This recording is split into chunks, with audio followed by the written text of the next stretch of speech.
Rylena, thank you for the follow. I will be there momentarily, everyone.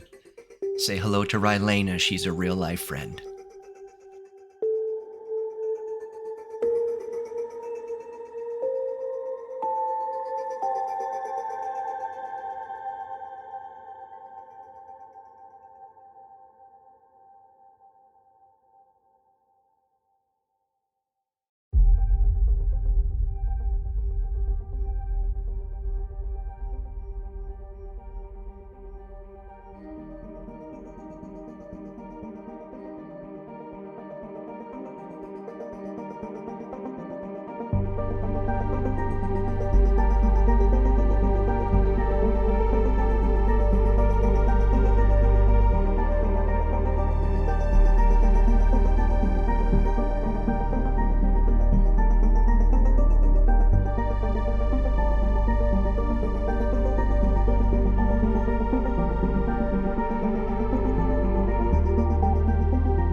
Hi, chat.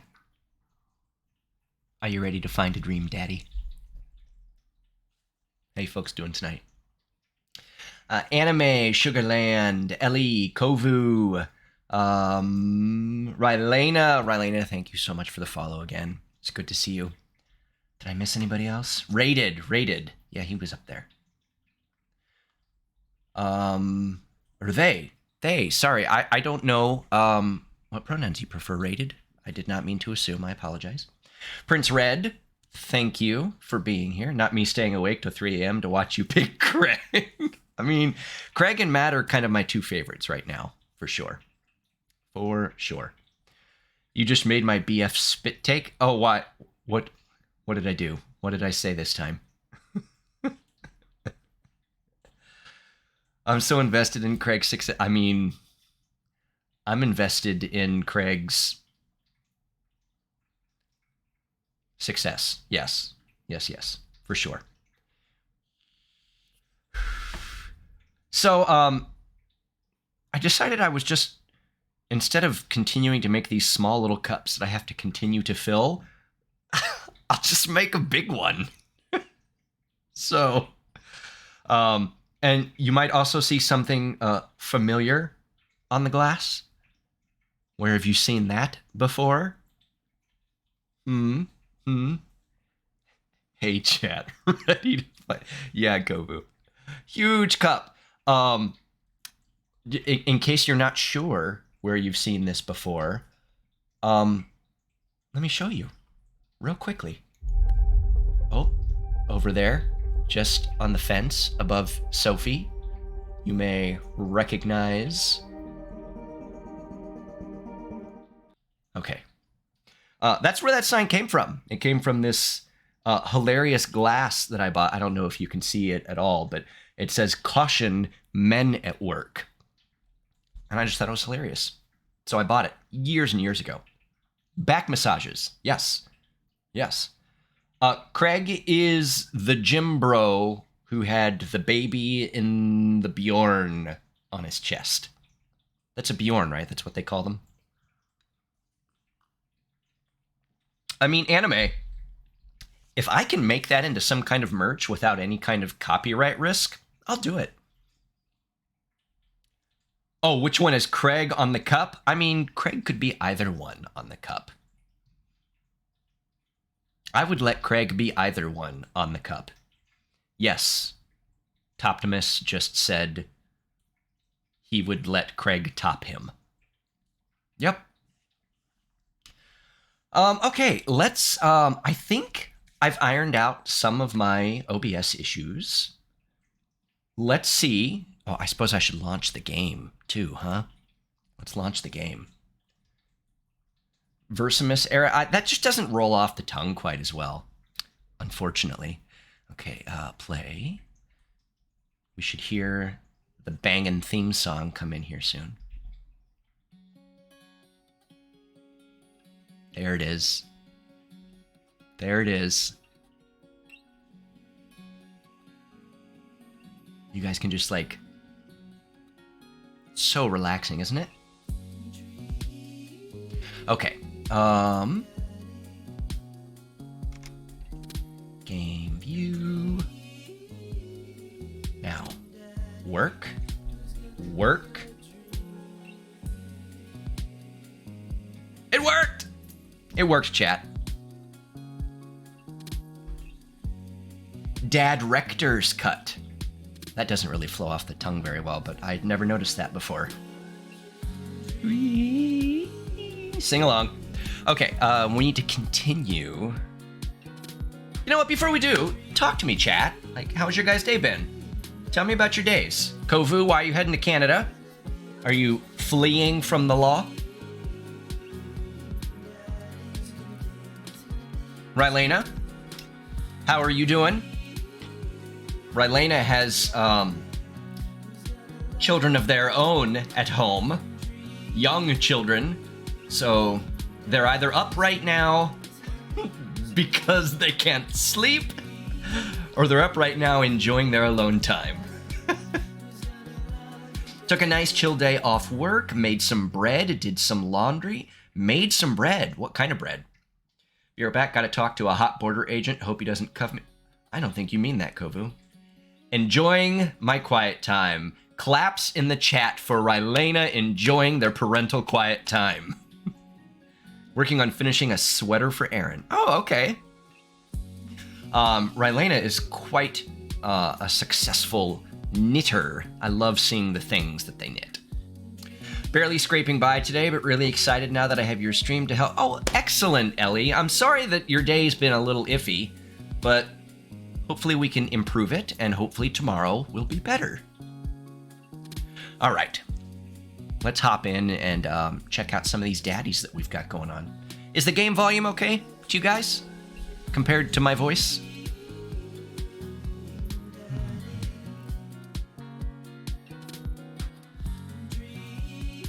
Okay, continue. Oh my.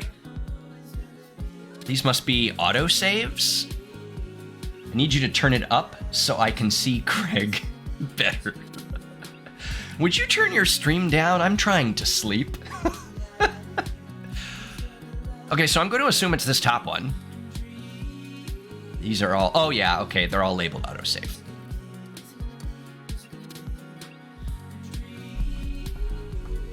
If life gives you lemons, parsley, and onion, make an omelet.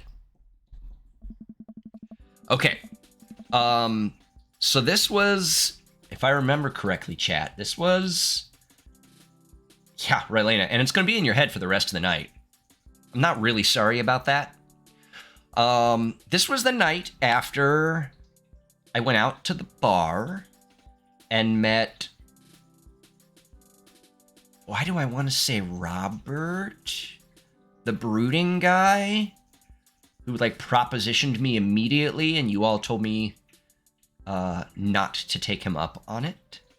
Toppy, I'm going to lurk because I'm supposed to be going to sleep. Don't tell it. Okay, Gabba, I won't say a word. Thank you for being here, though. Have a wonderful lurk. What was his name? Why am I thinking Robert? Who did we have? We had Brian. We had Matt. We had Craig. We had Joseph, the youth pastor. We had that brooding guy. That's all I can remember. Okay, so this is that night, maybe? Okay. I get home and lie down on the couch. It hurts to move. Oh God, I'm so old. Oh no, I must have fallen asleep. What time is it? Shoot, it's 3:55. I'm supposed to be at Amanda's school in 5 minutes. Oh dear. Oh. Are we getting an early stream treat? Early stream treat? Early stream treat? Say hi, Sophie. I caught you when you were groggy. Say hi to everyone. Say hi. Hi. All right, go get your food. Go get your food, sweetie. Go get your food. She's going to stay right here now. Okay. Now I have her hair everywhere. I frantically put on some clean clothes, apply generous amount of deodorant, and run out the door. Dad tip number 9, don't use metal utensils on non-stick frying pans. I arrive at Amanda's school and check in at the front desk. They give me a bright orange visitor sticker and send me... am I about to meet a teacher? I'm barely awake and feeling pretty haggard, but hopefully nobody will notice. I check my watch and I'm relieved to see that I'm only 2 minutes late. Wait, was it room 103 or 108? I spot a youth. That makes me think of that Steve Buscemi meme. I spot a youth standing at his locker and approach him for help. I forgot about the damn egg shirt you guys made me put on. Excuse me, do you know where Mr. Vega's classroom is?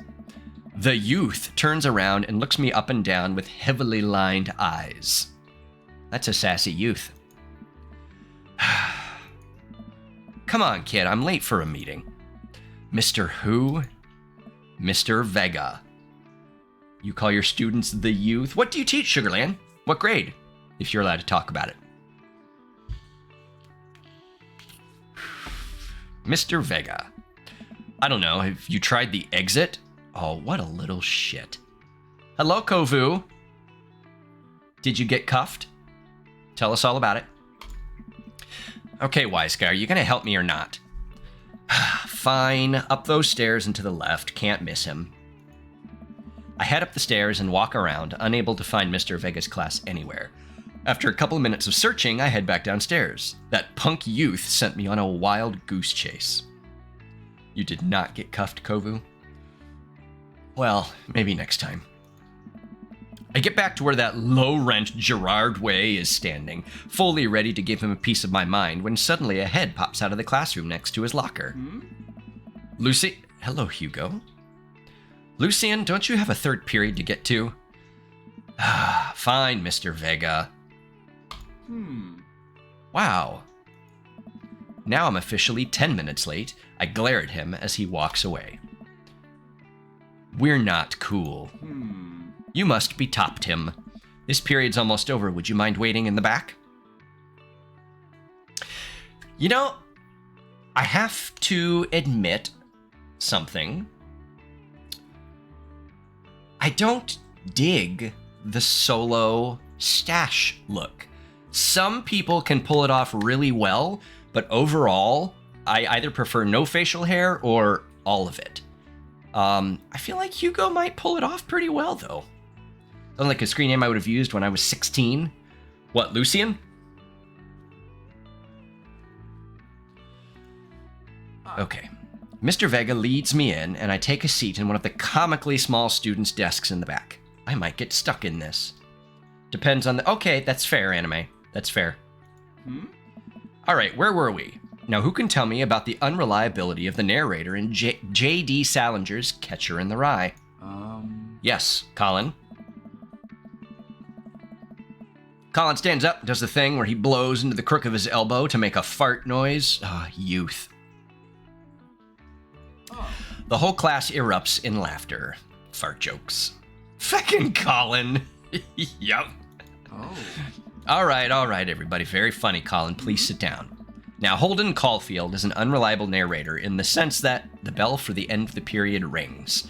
All of the students immediately get up and make a break for the door. My BF begs me to have just a stash, and I refuse. I mean, maybe do it for a day. Do it for a day, just to keep the peace.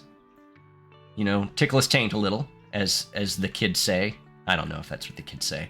I don't know if you saw my reply, but I teach junior and senior. Oh, no, I did not see it. Junior and senior English, okay. There was a time I wanted to be a high school teacher. I wouldn't mind being a college professor. I really like the idea of teaching like story structure for writing to college students. I think that would be a pretty good time. I would be pretty fulfilled doing that. Do it for the meme, Kovu. Sweet Manchego. Sweet Manchego? Isn't Manchego a kind of cheese? College professor is a long-term goal of mine. Excellent. Yeah, I have an MFA in writing, so I could teach writing at a college. It's just one of those things where it's so hard to get your foot in the door. Like, it feels like you've got to start lower and teach some of that before you go up to the college level. So really kind of my only hope would be to like find an art school or something that was specifically looking for like employed writers to bring in for guest lectures or something like that. If you grow a mustache, Kovu, we need pics. Yes. Yes.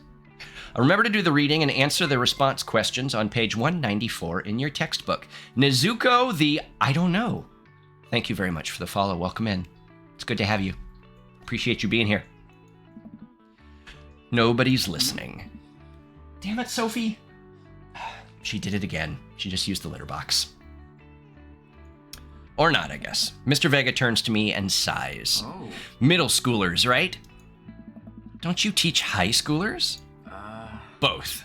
You know, budget cuts. Ouch, that's real. Right. Thanks so much for coming in. No problem, Mr. Vega. Please call me Hugo. I don't normally do these impromptu parent-teacher meetings, but as I'm sure you know, Amanda's a very bright student, and I'm concerned about her recent behavior. Pardon? What's going on? Yes, Anime Cat's got a shit. Lissy? Lissy, hello, welcome in. Stream time, poop time. Yep. Do I have Peepo Poop? I don't know if I added that. Maybe I didn't have enough spots because I used all 15 for you hooligans. Amanda has never been the most engaged student, but I know she cares. Recently, though, she's been falling behind. She's not completing assignments and has been doing rather poorly on tests. I'd normally chalk this up to senioritis, but this is strange. I thought Amanda always shared everything with me. It hadn't even crossed my mind that something might be wrong. When do you get to do affiliate things? Yes, Ellie, we are very close. I will definitely be making an announcement in my Discord. We are very close, though. Yeah. I've almost completed all of the requirements. Which is in no small part thank you to you folks. Definitely. This is strange. I thought Amanda always shared everything with me. I just wanted to ask, is everything okay at home? We just moved. Crying in the club, I can't wait. Thank you, Ellie. Well, we just moved recently, but it was only to the other side of town, and Amanda was more excited about it than I was. See if you can talk to her about it. I know she values you a great deal and would appreciate your guidance, even if she keeps heading down this road.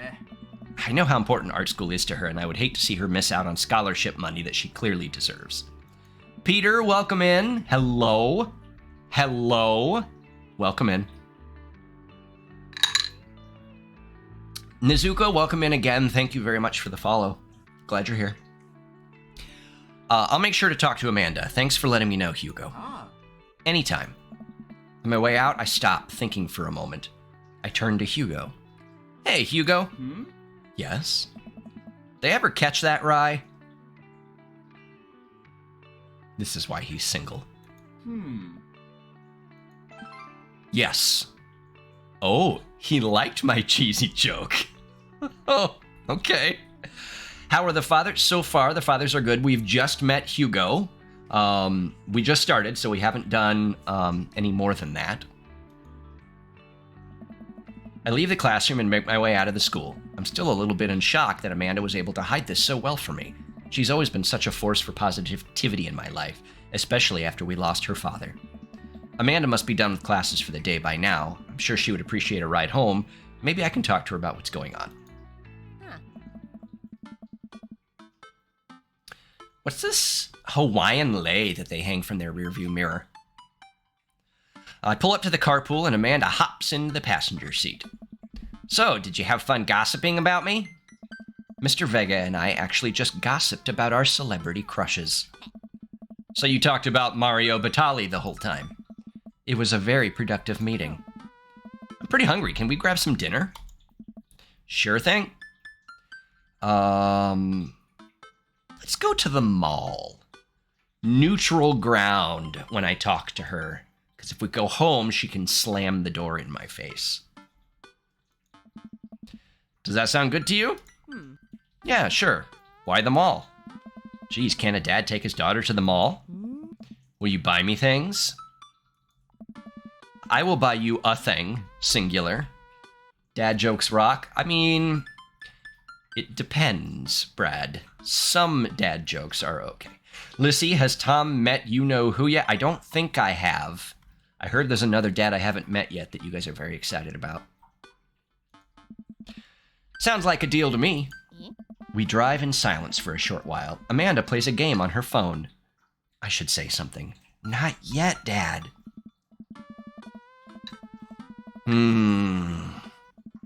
He's doing it live.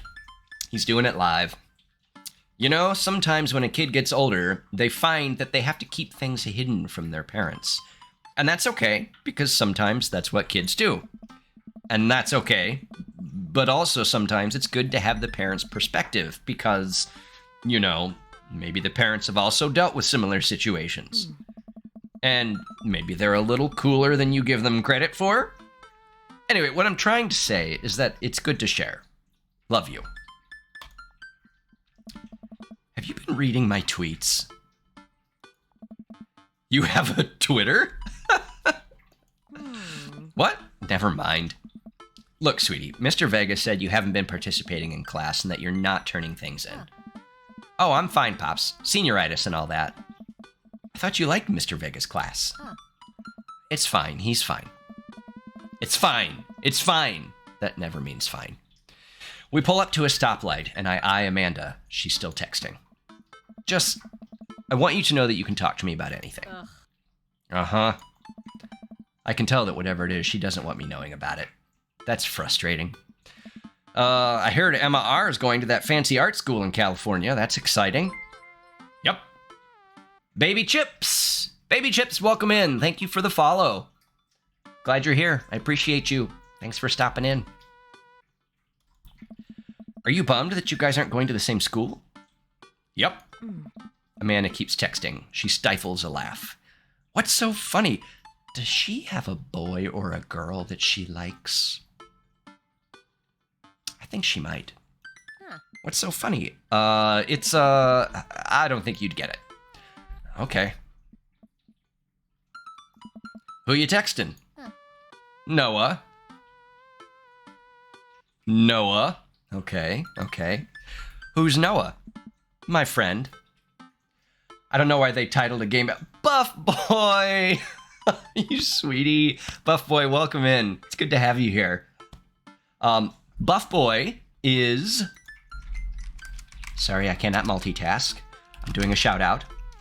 Buff Boy is an amazing streamer. Check him out.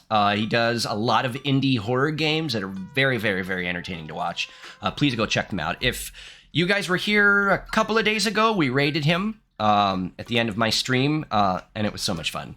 I believe he was playing Mother. So that was a good time. Please go check out Buff Boy if you guys have a minute. It's good to have you here, Buff Boy. Thank you for stopping in. My friend, I don't think Noah is just her friend.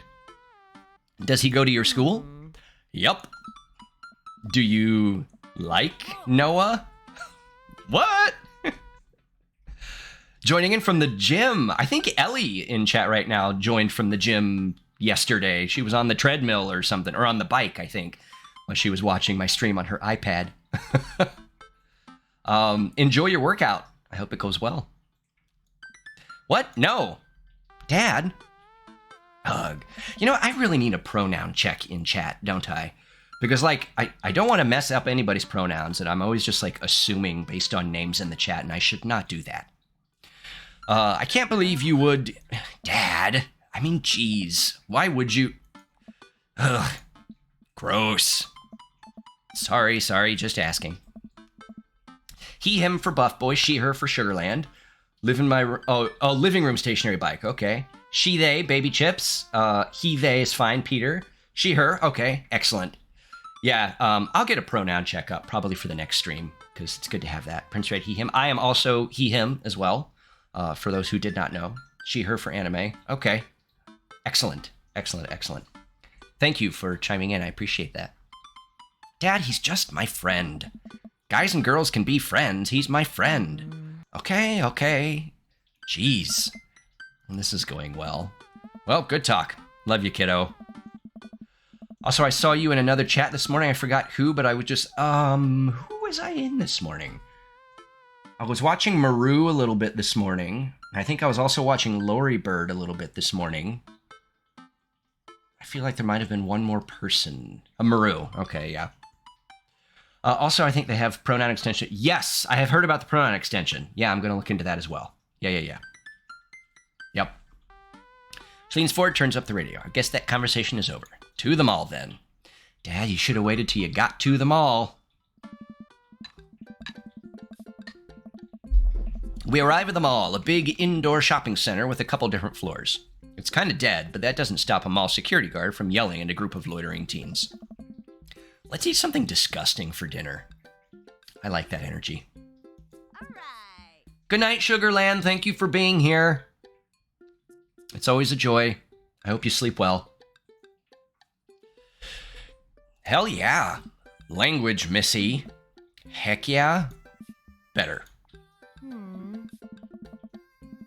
We approach the food court and evaluate our options. There's greasy restaurant after greasy restaurant. My heart burns just looking at the menus. Nobody looks happy to be here. What are you in the mood for? Bread dipped in sugar? Bread with cheese on it? Or do you just want me to inject some fat directly into your bloodstream?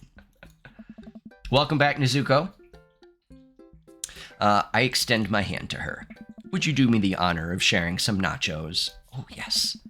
She takes my hand with a grin. It would make me the happiest, cheesiest girl alive.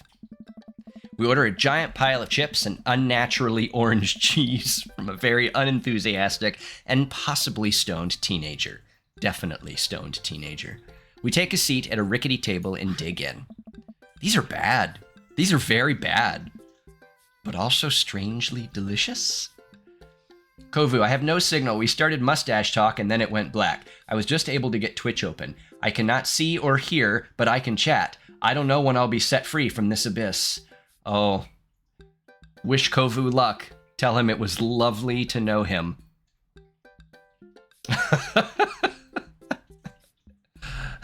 GG's, Kovu. It's been a pleasure. Strangely delicious? We have to eat through the pain. We enjoy the fluorescent cheesy goodness together until we're all out of nachos.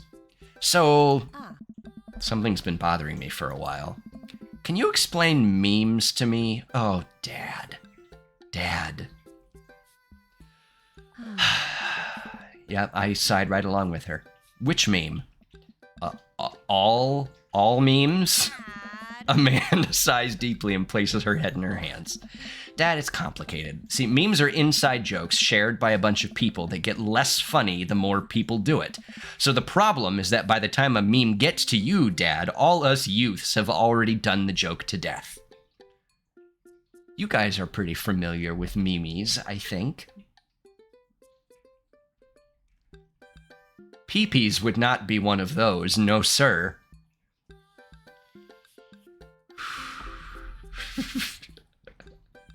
What's a meme? And what's worse than that is that movies and TV and video games will try to jump in on a meme train, but just based on how long it takes to make them, the meme will be long dead by the time it comes out. So it just dates it and it isn't funny. That's true. That's true. Anime. What's a meme? Exactly, Buff Boy. Oh shit, what up? Dad, please. Anyway, changing the subject. Where to now? Want to go to that goth store? What? You know, the one that's all black and tries to establish itself as anti-establishment despite being an exact representation of the establishment? I don't know what store you're talking about. You know, the one where you can buy chain wallets and it's basically an assault on what people fought so hard against in the punk and hardcore movements in the 70s and 80s. There was a period of time where I 100% had a chain wallet in high school. I am a little ashamed of that period of time. My hair used to also be down to my shoulders, if you can imagine. Yumimi Im first were number 3rd in the voting. I could not believe it. Kovu, you've been feral for the past 3 days. Yeah, Kovu, for sure. Why they gotta come for a hot topic like that? They don't deserve it. Oh. I think all of chat is feral right now. Dude, you gotta be more specific. The one you threw up in that one time. Oh, that one. Here we go. Amanda runs into the store with me, trailing behind her. She makes a beeline for the back. There it is. You can still see the outline, kinda. Oh, no. Oh, no. Ferrussy, Ice, hello. Welcome in. Good to have you here. Did you just get here? I don't remember if I said hi to you earlier. Hello. Hello, and welcome in. Hello, and welcome to my home. Still see the outline. Oh, that's gross. I'm so proud. Speech. Amanda. All right. Speech. All right, I'll do it if you stop chanting. I've arrived from Auntie Carl's. Oh, is she still streaming? I love Carla. Welcome in. How was Carla's stream?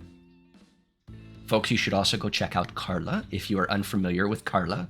Carla is tops. Amanda stops immediately. I clear my throat. Thank you all for joining us here today to commemorate an historic moment that would forever shape history. On a day very much like today, some 5 years ago, our very own Amanda Ann Ussy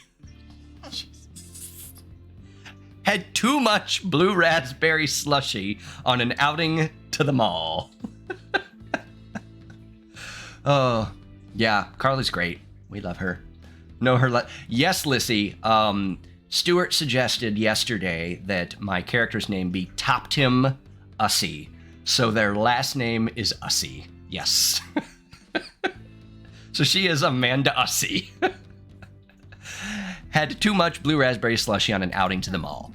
After begging her father to take her to Dead, Goth, and Beyond to buy rainbow suspenders, she proceeded to throw up all over a display of My Chemical Romance merchandise. Oof. Her loving father then had to pay for said merchandise, which to this day remains among our possessions. Thank you. Amanda is moved. She begins clapping. Slow at first, then faster and more vigorously. Several other patrons turn their heads. One of them also starts clapping. I bow my head. The rainbow suspenders, yes. Fun story. When was this? Man, this was a while ago, during like a visit home to my father's in Ohio. I was going through a bunch of his old clothes and he still had some like various accoutrements from the 70s and stuff like that. And he had a pair of rainbow suspenders hanging in his closet and I totally took them. I was like, Dad, these are mine now, and they're in my closet now. I'm not sure I've ever worn them, but I have them in my closet. I should totally bust them out. Hi, friends. My favorite dad, Mr. Ussy, adequate. We're watching the adventures of the Ussy family tonight. Yes. Rainbow suspenders are powerful. You can't tell me. Fair, baby. Has anyone told you you have a fantastic... Thank you, Buff. Yes, I have heard that a few times, and it's weird to me because when I hear my own voice, I cringe. I hate the sound of my own voice. But yes, a lot of people do tell me like I have a good radio voice. I think my very first actual like voice chat with Granny after one of her streams, she was like, "Oh my God, Optimus, you have like a movie star voice." And I was like, "What?" So yeah, thank you. Thank you though. I used to wear suspenders, rainbow flannel, and a bow tie to high school. Anime, you do you. You do you. Anime, the Tumblr influence is real. Yes, please, Peter. Yep. You better call Calm and get in on those sleep stories. I mean, can you... I was once joking, can you imagine a stream with me, Logan Olio, and Shallelujah all narrating a story together? I feel like everyone would fall asleep in like a minute and a half. Cartoon superhero voice? Thank you, Gabba. I posted in Discord my vision. Uh-oh. Guys, go let me know if Kovu's causing trouble or not. Oh, hey, Chain Wallets. While Amanda busies... I almost said bussies. Oh my God. What have you people done to me? While Amanda busies herself looking at band t-shirts, I try to find something of interest to myself. Not much for a dad to look at in Dead Goth and beyond.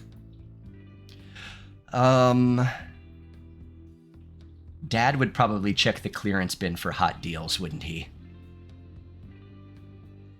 But should I be a cool dad? Should I look at band t-shirts?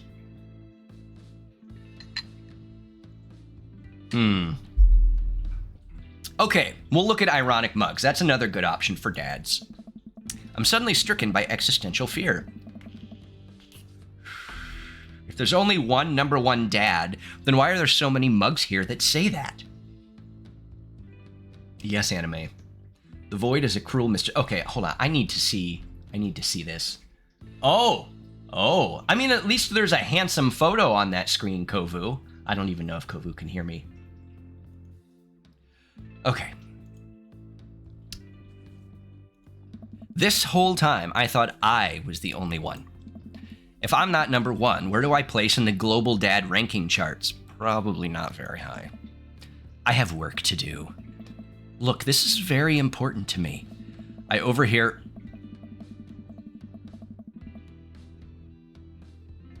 Is this man a vampire?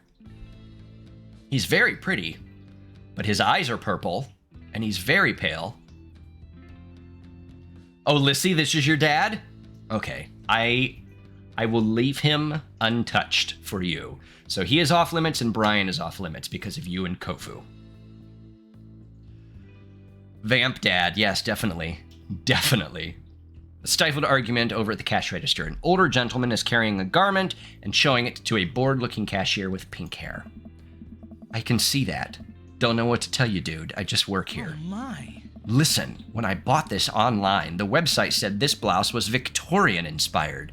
However, when I received it, it clearly held the trademark of Edwardian dressage. Oh.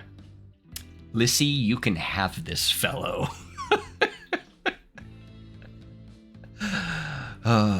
Yeah, it was very... Oh my. I should use that voice when I'm reading all of his stuff, I think. Do you want a coupon? I can give you a coupon. Will you leave if I give you a coupon? Is there a manager present? People have to know what they're buying. I am the manager. I see. Well, it would seem that I have outstayed my welcome. Good day, shopkeep. Your superiors will receive a strongly worded letter by post. Rylan, I'll give you a coupon. Whatever, dude. The man whirls around and storms out, his literal coattails trailing behind him. I can't tell if they're Victorian-inspired or Edwardian in nature. Amanda trots up to me with a t-shirt in her hand. Oh boy, here it comes. Hey, Dadtron 5000. Yes, I'll buy it for you. Wow, that was easy. Thanks. At least it's only one this time. Good luck with the daddies. I now leave to search for an exit. I might return. Goodbye, Kovu. You cannot hear me, so I could be talking mad shit about you right now, and you would never know. This is for you, Kovu. Love you. Enjoy the void. Chat, don't tell him I did that. And now somebody opens the VOD and screenshots it and shows him in Discord. Oh no, anime! Thank you, Peter. Peter did not betray me. Amanda plops a shirt on the counter and grins at the cashier. Oh my God, I had 2 seconds and it shoved me back. Oh no. Oh no. You guys are horrible. I did say that, Bologna Schleb. I did. And welcome in, by the way. Thank you for being here. I love your hair. The cashier says nothing and rings Amanda up, radiating hatred. I hand her a 20. So what was that guy's deal? The cashier rolls her eyes so hard, I'm worried she'll pull something. I'm near her, so I about thank you, buff boy. Your muscles are also much bigger than mine, so you're not somebody I would want to upset either. We're just making him watch the VOD. Channel it. Thank you, Lissy. Thank you. That's Damien. He's in here all the time. He's obsessed with Victorian fashion or whatever. She hands Amanda her bag, and it's clear the conversation is over. Kovu's being so emo right now, he should be shopping at, what is this, Dead Goth and Beyond? We make our way out of the store and head home to get some rest. Should we start calling Damien Kovu? I think maybe we should. I think that's Kovu.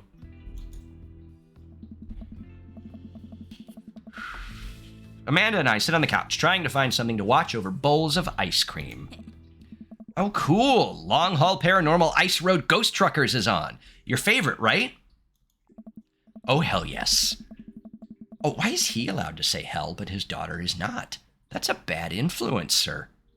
They have to make it over the Canadian tundra before the ice road melts, but they're hunting ghosts. Also, the trucks are haunted. This is an episode I've already seen, but it's one of the best. Callum and Flint Dogbone, the twin brother truck driving and ghost hunting duo, find themselves in the greatest peril yet. Oh no! The ghost done got control of the truck, eh? I can't steer on them there damn ice roads, eh? I'm so sorry to anyone that's Canadian in the chat right now. Please forgive me. Let me use this EVP meter to try and communicate with the spirits. Flint, we're about to die. Ah, almost got it. If you listen carefully, it sounds like it's saying, you're going to die. Oh, didn't it say it was a Canadian, like, ice trucker show? I thought that was in the Discord, or did I misread it? Did I misread it? Can you try to speak in a... Oh. For fuck's sake. For fuck's sake. No, I'm not good with accents. I can say the word Cockney in a kind of Cockney accent. No, I can't. Nope. However, for fuck's sake is from Minnesota. I can do a Minnesota accent. Yeah. Do you go shopping with your bags of groceries for fuck's sake? Channel your inner Dick Van Dyke. As a UK person, I have no... send them to my DMs. I'll read them with great interest, Prince. Yeah, I'm very American. Very, very, very. As a Minnesotan, that's a good accent. Thank you, baby chips. That's because we're about to die, This is art. The episode ends and Amanda excuses herself to go and start arguments on the internet. Same girl. I stay up a little longer, curious about the exploits of Callum and Flint Dogbone after their disastrous ice road accident. Brad, thank you. Brad tipped $3.33. Oh, no text-to-speech message? Thank you, Megatron Brad, for the tip of 333. I appreciate it very. Now a granny accent? Oof, man. I've been watching that woman for 31 months. That's tough. It's so tough because she's both Scottish and New Zealander, so it's like an amalgamation. She's also lived all over the world, so like little bits of other things pop in. Oh. And the granny accent, that's hard to do. You've like got to be from those regions to get that right. Thank you for the follow, Bubble Liquid. Welcome in. Welcome in. See if you can top CD's granny. I mean, CD is Wait, is CD an Aussie living in New Zealand, or is she a New Zealander living in Australia? I think she's an Aussie living in NZ. Yeah, she does have a little bit of New York in there. I hear that in you as well, Buff Boy, in your streams. Just a little bit of New York. I wouldn't even know where to start with a Granny accent. I mean, it's like very thick Scottish with like little hints of New Zealand in there. Yep. Fun fact. Yes, Buff Boy. Like that was the first thing I heard when I went to your streams. I was listening for like 2 minutes and I was like, this guy is either from New York or New Jersey. I knew immediately. It's funny because like a lot of people don't even think they have accents. I feel like my voice is very like baseline vanilla because I actually grew up in Southern Ohio. I lived in Southern Ohio for 21 years. And like it's an area of the country where people wash their clothes. Both of my parents still talk like that. And due to a lot of stuff up here, when I left Ohio, I fought very hard to drop that dialect as much as I could. So now I'm left in this weird place where I feel like a lot of my speech is very enunciated and pronounced, just like basic vanilla American English. But every now and then, like especially during moments of like high emotion, a y'all slips out every now and then, or certain words will fall into a slight Southern/Midwest accent. I know I have an accent, but it's not a fun one. Oh, Lizzie, I'm sure it's great. You have a perfect accent. I think the Midwest accent is... Do you? As a Northern Californian, I feel like we don't have any good accents here. Well, and that's the other thing, too, about Southern California, where I'm at, is that it's just like such a melting pot of people from all over the place. I say y'all so much, and I can't even help it. Yeah. I mean, I feel like y'all is kind of a word that has like entered a lot of people's vernacular. But yeah, it was a dialect that I fought very hard to kind of push away. Stay up a little longer, curious about the exploits of Callum and Flint after their disastrous ice road accident. Afterward, I crawl into bed and get a good night's sleep. I grew up in AZ, so it's just kind of plain, but my parents are Midwestern, so I have small bits here. Yeah. Why don't you do your Christopher Walken accent?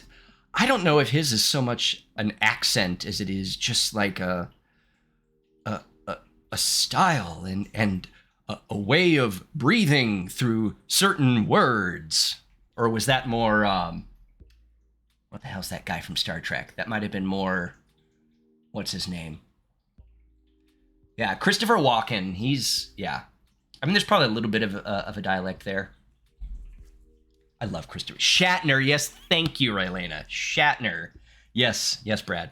My accent is mostly American, but I have little bits from different English-speaking countries, so it might be a little weird. Well, and that's interesting, too, where...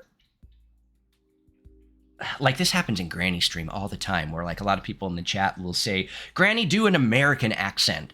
But, you know, if you really think about that, what does that really mean? Because just like any country in the world, there's so many different regional dialects across America. Like, the way I speak is not the way Maru speaks, who grew up in Georgia. It's not the way that Brewer speaks, who grew up... Well, I'm not going to dox him because he's not a streamer. But, you know, there's just accents all over the place. Minnesota...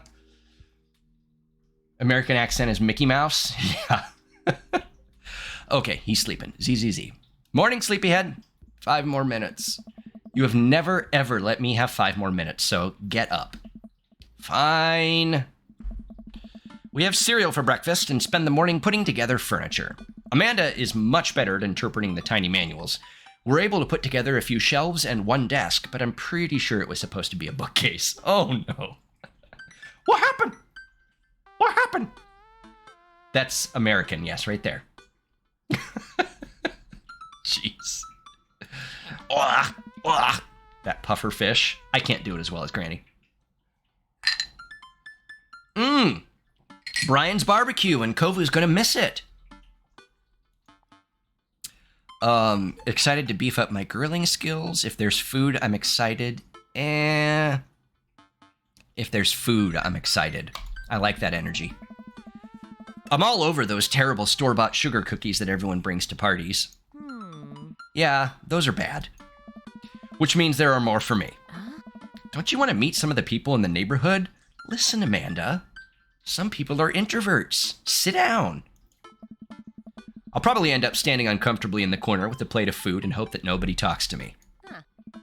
Dad, you're a beautiful work in progress. We will get that butterfly to emerge from the cocoon. Kovu, come back from the void. Yeah. The social butterfly. Well, we better start getting ready. We definitely don't want to be late. What? No, we have to be fashionably late. Who shows up to a cookout on time? You know what? We're going early, just because you said that. I head out the door and Amanda reluctantly follows. We walk across the street to Joseph's house. Joseph? Oh, right, he was the youth pastor. With a store-bought veggie plate. I'm a terrible cook if it doesn't involve a grill. I'm a terrible cook even if it involves a grill. Look at that patio. It's a nice-looking patio. I guess we're not as early as we thought we were. Joseph's backyard is already packed with people, and the smell of hot dogs wafts through the air. Small children run through a sprinkler, and adults chat in small clusters. Sprinkler? It must be spring, then. Unless they live in the South. Hey, you make a bangin' mac and cheese. Thank you, Rylena. That is the one dish that I make well. It's like a baked mac and cheese casserole. Fun fact. Thank you, Buff Boy. Thank you. Gotta finish up strong. Yes. Enjoy the rest of your workout. Thank you very much for stopping by. I hope to see you later. Fun fact. Rylena and I used to be roommates during a period of my 20s. So she has had my baked mac and cheese before. So has Megatron Brad. I know too many people, don't I? I feel like everybody that comes into the chat, I'm like, I know that person in real life. I know that person's first name. And they were roommates. Not that kind of roommates. Rylena, oh Jesus, I just almost used their real name. Rylena and I used to stay up until 7 in the morning playing old, like, point-and-click Agatha Christie mystery games on the PC while we waited for our third roommate to come home from her third shift job.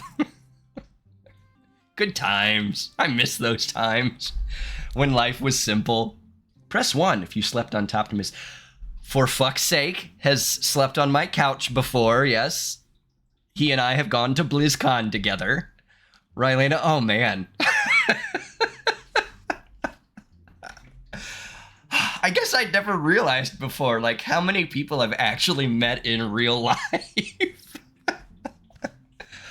Oh, I'm just so popular. Run through sprinklers.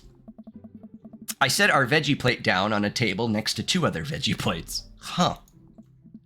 Hey, there's Joseph. I wave to get his attention. The moment he sees us, he jogs over, arms open wide. Oh, don't hug me, sir. Welcome, I'm so glad you 2 are here. And you brought veggies! Let me introduce you to my family. Kids, come on over here. This is Chris, my eldest. Hi. This is Christian and Christy. They're twins. They stare creepily and say nothing. Oh. Oh. Then, of course, there's our youngest, Krish.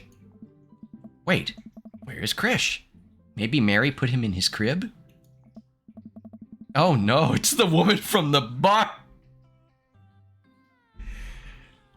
For those who were not here, this woman was aggressively hitting on me at the bar last night when we were playing this, and I said, "Go away, ma'am, you're barking up the wrong tree."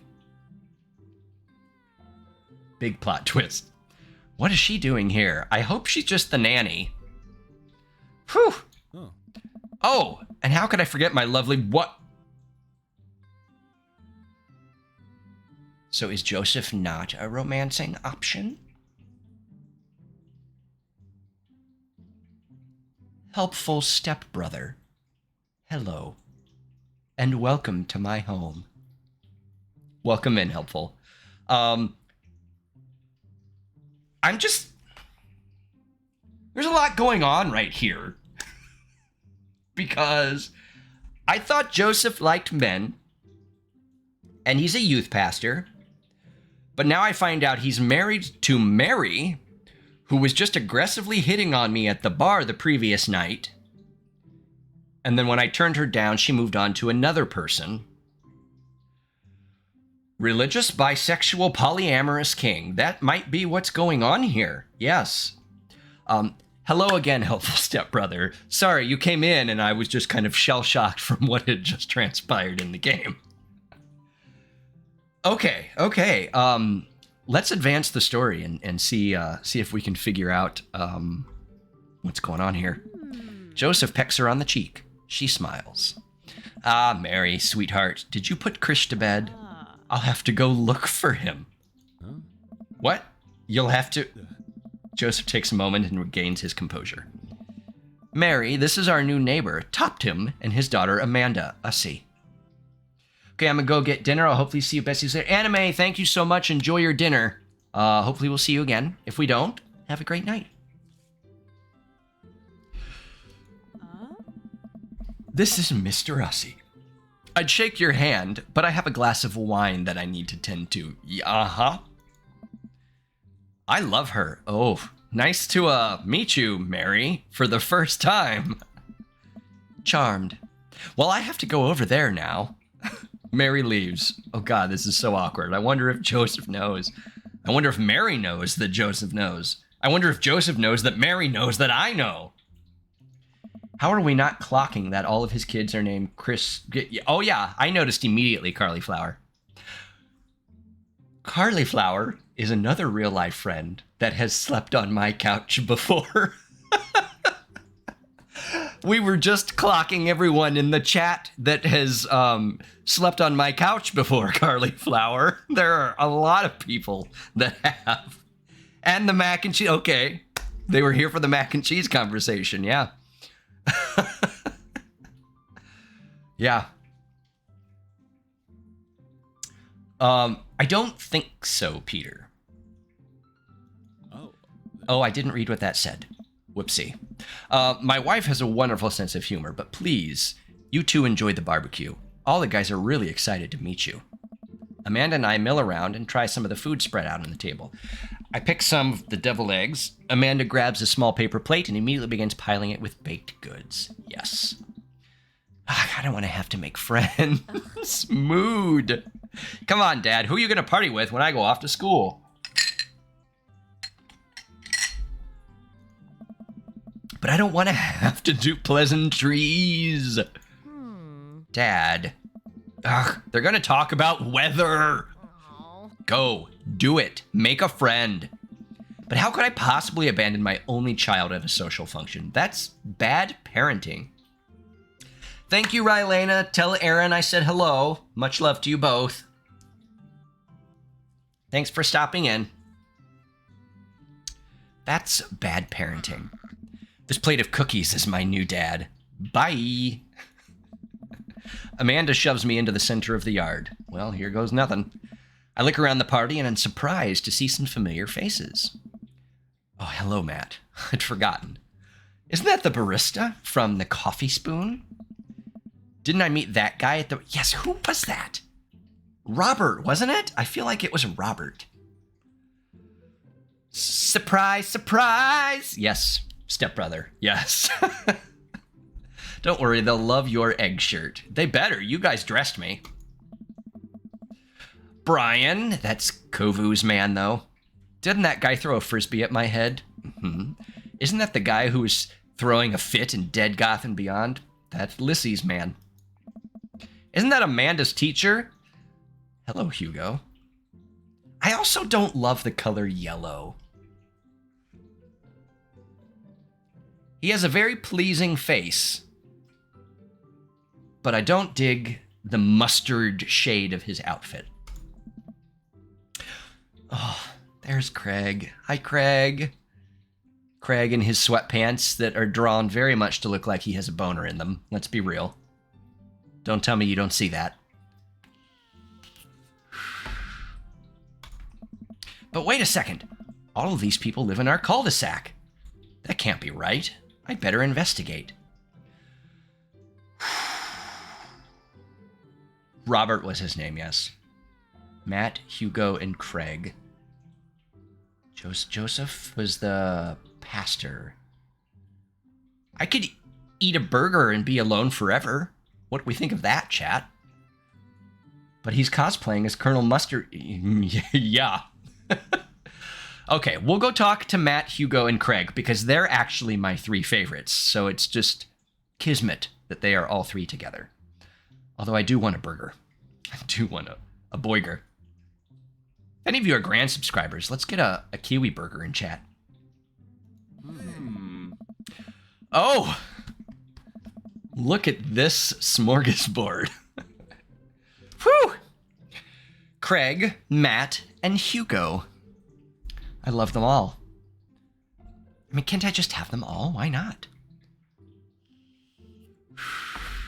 There's that boyga.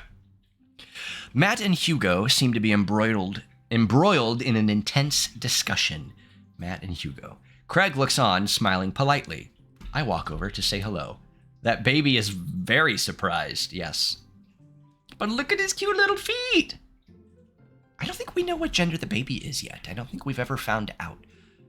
Or maybe we did, and I just wasn't paying attention because I was looking at, you know, this. And this. And this. Well, I don't think it's fair to try and compare 2 art movements like that. Periods in art only exist because they're a unique byproduct of the social and political climate of a time and place. And to try to take something like, say, the Rococo period and compare it to postmodernism in America, you're completely disregarding the context in which a work of art is created. Matt and Hugo seem to be so busy talking that they don't notice me. Craig leans in. Dude, I have no idea what's happening.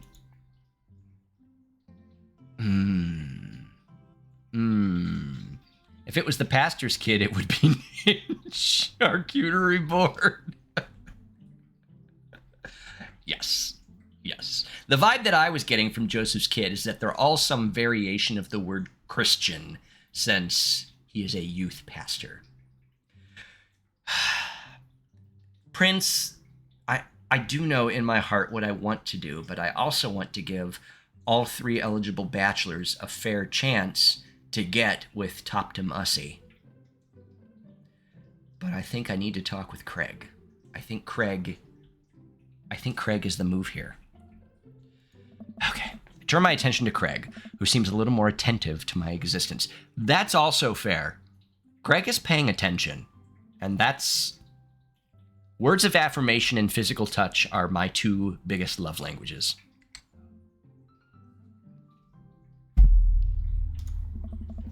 Had resistance training go the other day. Great.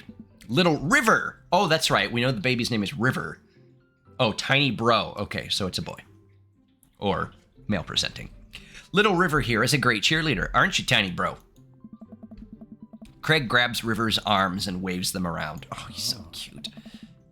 You can do it, Dad. I'm so proud of you. I'm sorry for pooping on you. Same. She must be a handful at that. She? Wait. Okay. We're progressive. She, bro, whatever. Oh, they always are. Yeah. They always are. But it's so worth it. Craig grabs River's arms again and waves them around. Also, I'm sorry for throwing up on you, Dad. How you settling in?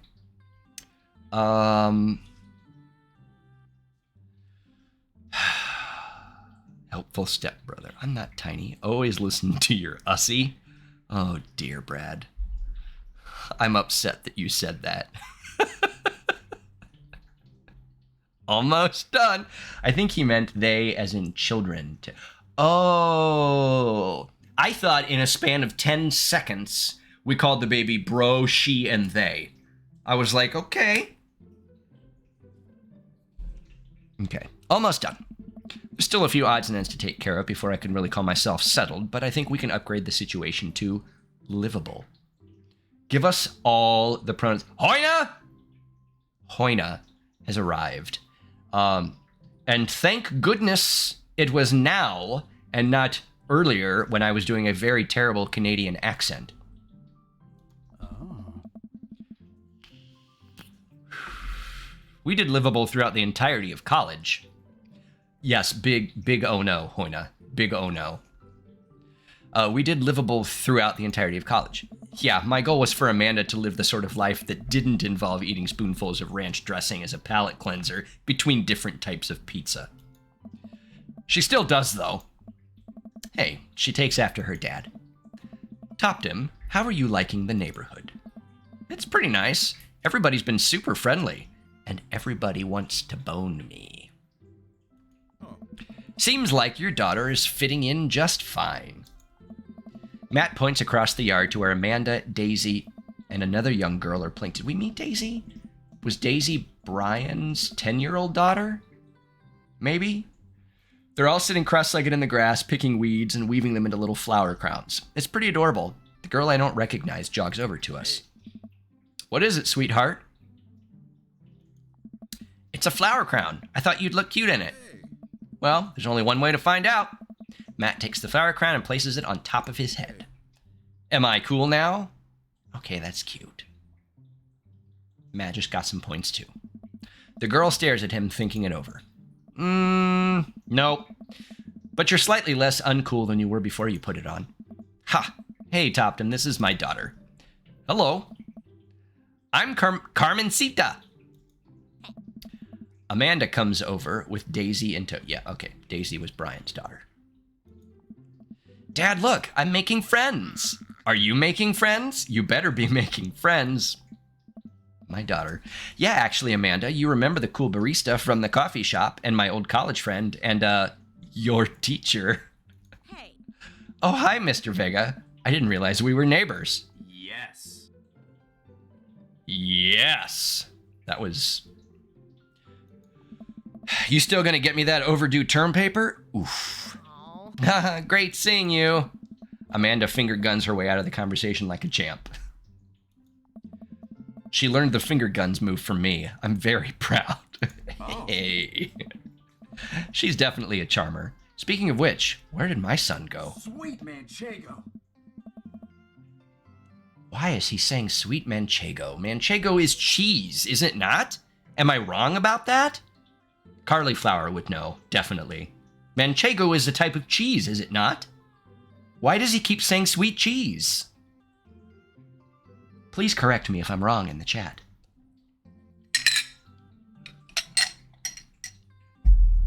Okay. I don't know why he's saying sweet cheese. Hugo looks around the party. You must finally spot him because his eyes go wide. Ernest? Ernest Hemingway Vega, are you smoking? Oh. Uh-oh. Ernest is holding a lit cigarette. Nope. I see Ernest across the way. He casually takes a long drag of his cigarette and then flicks it into a gutter. Unbelievable. Excuse me. Hugo. Oh, hi, Craig. Hugo marches over to Ernest, and I turn my attention to Matt and Craig. Kids, right? Hey. Man, I do not envy Hugo. The last barbecue we had, Ernest tried to shove a sparkler down Joseph's pants. Nearly burned down half the yard. And the barbecue we had before that, he actually burned down half the yard. And then it spread onto my lawn and burned down half my yard, too. Hugo walks back over to us, practically dragging Ernest behind him. Aw, look at Ernest. He's just a little misunderstood teenager. Look at his little mustache and his acne. He's just started puberty. He's struggling. Give him some space. Hey, everybody. Sorry about that. Toptim, this is my son, Ernest. Hello. Ernest looks away, sulking, his hands shoved deep in his pockets. Hugo nudges him impatiently. Hey. Nice to meet you, Ernest. What grade are you in? Does it matter? Oh. Ernest? Okay, I'm in 8th grade. God, are you happy now? I'm sure you were just dying to know. Yeah, good for you. Can I go now? I'm tired of talking to old dudes who blame my generation for the failing economy. Triggered. Ouch. Ouch. Ernest. Oh yeah, because I'm totally embarrassing you. Ernest puts earbuds in and storms off to stand in the corner. Well, that was certainly something. He seems nice. Come on. Hugo puts his head in his hands and sighs. I'm so sorry. He's having a really rough time. As much as I want to be the cool dad, I have to be the authoritarian dad, and he clearly resents me for it. I mean, I think as a dad and a teacher, that's about as authoritarian as you can get. Honestly, are any of us cool dads? Is it even possible to be a cool dad? No. My dad's a big dork, but I love him. What? I'm cool as a cucumber. With that egg shirt. Yes, you are, Toptim. See that right there? You can't say that. I don't know. My kids think I'm cool. But for how long, Craig? How long do we get to be the cool dads? I don't know. I think we just have to accept the fact that as dads, we've become the machine we once raged against and accept our fate to unironically wear socks with sandals. No! I am almost 40, and I do not wear socks with sandals. I don't wear sandals. I think sandals are an abomination. No offense if you like sandals. Big offense if you like sandals. Your kids may think you're cool now, but the moment they hit puberty, you're doomed. Amanda's 18, and she still thinks I'm cool. I yell across the yard to my daughter. Amanda, I'm cool, right? Amanda just laughs. She keeps laughing. I see your point. Oh, no. As much as we all want it, I don't think this is important to be a cool dad as it is to be a good dad. We can't all be best friends with our kids. It just doesn't work. I mean, look at me and Ernest. I wear socks and Birkenstocks. Hoina. We need to have a chat. Crayfishy, welcome in. Apparently socks with sandals is an ironically cool thing to do. Is it? Well, I am definitively not cool, but that's okay. This is an interesting thing here. I have a story to tell you folks about my father. Two things to show you how cool my dad is. He's 72, so he's on the older side. I came out to him when I was about 21. And it was very awkward. And there was a period of time there where I was going on some dates. And then one day he said to me, "Oh, so how was your date last night?" And I looked at him and I said, "Dad, you don't really want to hear about this." And he looked at me and he sighed and he said, "Well, not really, Tim, but I also don't want you to ever think you can't say something to me. So I'm going to ask how your dates have been." And that was kind of like a moment that made me go, okay, I get where he's coming from. And then maybe 5 years back or something like that, I was talking to my dad on the phone and I happened to say, because I've always had like a very friendly relationship with my parents. Like I curse in front of them, like I make crass sex jokes in front of them, and it doesn't ever bother me or anything like that. And I was talking to him on the phone and I was like, Dad, we were kind of like having an especially deep conversation about our lives and things. And I said, I feel like at this point in my life, you're less a father and you're more a friend. And he said, well, I feel like you're at a point in your life where you don't need a father as much as you need a friend. So that's the role I'm trying to fill. And I was like, okay, Dad. So like my dad clearly has like the instincts to like know what needs to be done to cultivate relationships with his son. So anyway, that's my story about my dad. My dad's very cool. Yes. Don is his name. Let's have a chat with your Canadian. I mean, I apologized, Hoina, profusely to any Canadians in the chat after I did that. My college-age sister has friends that do that, and I think they look stupid. Same, Cray. Yeah, my dad, he's a good guy. Our job as parents is to make sure our kids turn out okay. Yeah, you're right, but it'd be nice to have it both ways. Yeah. Hearing these guys talk about this makes me think of my relationship with Amanda. We get along so well, but there might come a time when it won't be like that. Is college when that happens? Hey. Don't let us eat up your time, Toptim. Go meet some of the other people around the neighborhood. I don't want to. I want to talk to you three. Let's go get some hot dogs together. Okay. Yes, Ellie, I like Matt as well. I do think Craig is my favorite. Okay, folks, should we play the field here or should we just eat burgers? I'm not too interested in Robert, the brooding bad boy. I promised not to go for Brian because of my bro code with Kovu. Joseph is the youth pastor who's still married to a wife who tried to hit on me. And Damien is a little too goth for me. Sorry, Lissy. So I feel like it should be burger time. I'm not too interested in the other 4 options. Yes, Peter. Okay. That's fair, Peter. So, okay, here we go. Can I do polls if I'm not affiliate?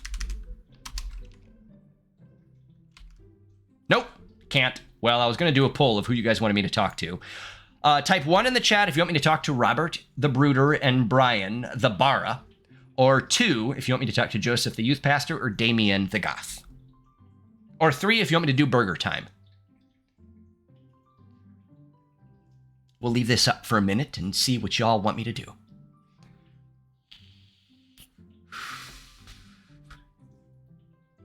Seeing a lot of 3s in chat. Double 3 from Helpful Stepbrother. Uh-oh. Peter, you might be on your own with this one. Which is okay.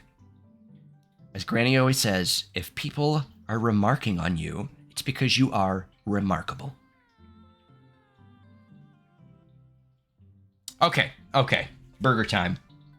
Sorry, Robert, Brian, Joseph, and Damien. Oh. And without further ado, let's work some magic. Joseph closes his eyes, takes a deep breath, and gets to work. With the greatest of ease, he sets patties on the grill, flourishing as he flips his spatula in the air. It's easily some of the best grill work I've ever seen. You guys think this is my first time in front of a grill? He's working faster now, effortlessly tossing cheese onto patties and perfectly grilling onions on the side. One after another, the dads take notice and crowd around Joseph to admire his masterful technique. Always nap and always boiger. Okay, Gabba, I'm with you. I hate Joseph, I'm not a fan of Joseph either. He's just kind of like quintessential blonde, pretty boy with, like, questionable life choices. He's like, he was the football star in high school who thought he was going to have a great life and grew up to be boring and bland. That's Joseph. Gabba, that's right! Weren't you going to bed? I remember you saying goodbye earlier. Anyway. You probably didn't know this, Toptim, but Joseph's known around here for his grillmanship. He's ungrievable. Okay, yeah. That just turned me off of Brian. Kovu can have him. I've tried to get on his level, but I just can't catch up. Craig. If this was a different game, he'd turn out to be the bad guy murderer. Yes, Carly. I mean, I guess the game's still young. This is my first playthrough. Maybe that'll happen. Let us keep studying. Okay, stop, dads. He has a rare quality about him. Mustard, we keep talking about this? Can't we just appreciate the artist? Oh. Okay, well, it looks like Damien is totally checking out Joseph. Okay. I've never seen him make a mistake. Okay, we need to stop. This is getting too cheesy. I'm having a visceral reaction to this exchange that just happened. Please stop. Thank you, Amanda. All of the children at the party boo the glorious display of puns in unison. Yeah. All right, guys, the food's ready. Please form an orderly barbecue. Amanda groans. We all grab our food and hang out. enjoying perfectly cooked cheeseburgers. Man, it's so wild how all of us dads live in the same cul-de-sac. All of us men-liking dads live in the same cul-de-sac. This is like a Netflix show or something. Feels like there's a real community here. Totally helps when you're just a single dad trying to raise a kid. Joseph is not a single dad. We're happy to have you here, man. I think you're going to like this neighborhood a lot. Plus, Amanda seems to be getting along with all of the kids. If she decides to get into the babysitting game, she'll really make a killing. Hey, why don't you add us all on Dad Book? Dad Book? Yeah, it's a great social network for dads to keep in touch with each other. We're all on it, so if you ever need to reach out to anyone, that's the simplest way to do it. Sorry, I'm just an old-fashioned dad. Social media goes over my head sometimes. Don't worry, Pops. I'll help you figure it out. The rest of the barbecue goes smoothly. We all trade stories and drink beer as our kids play on the lawn. Amanda breaks up a fight between Carmencita and those weird twins. I think they wanted her soul. Didn't some of you suggest that those twins were, like, demonic? I'll be right back. I'm going to grab a bottle of water real quick.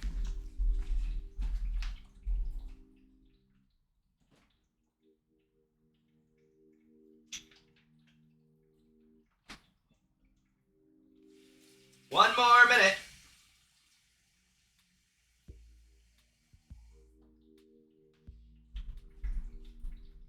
All right. All right. All right. All right. Ellie getting us the Carla toss in there.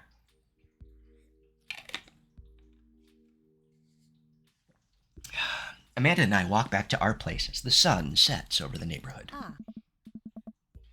Oh, you guys are counting. Oh no.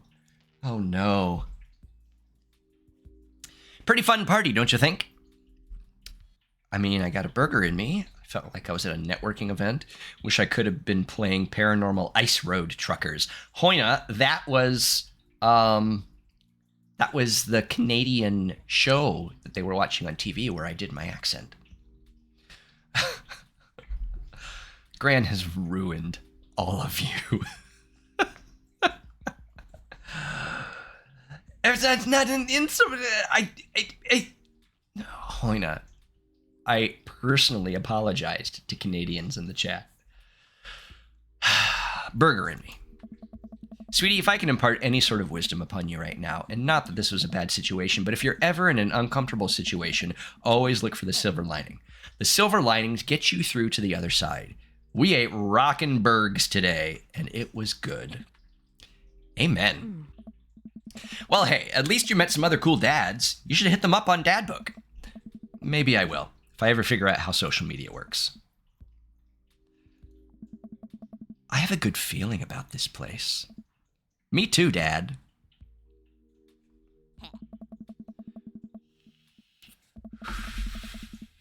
Seems like nobody was really into the cauliflower. Cauliflower. Cauliflower, do you have an opinion on cauliflower? You said Berg's a little too naturally. Clean possum. To think that was your first chat message in my stream, and it was an insult. How dare. I'll give you one chance for a do-over.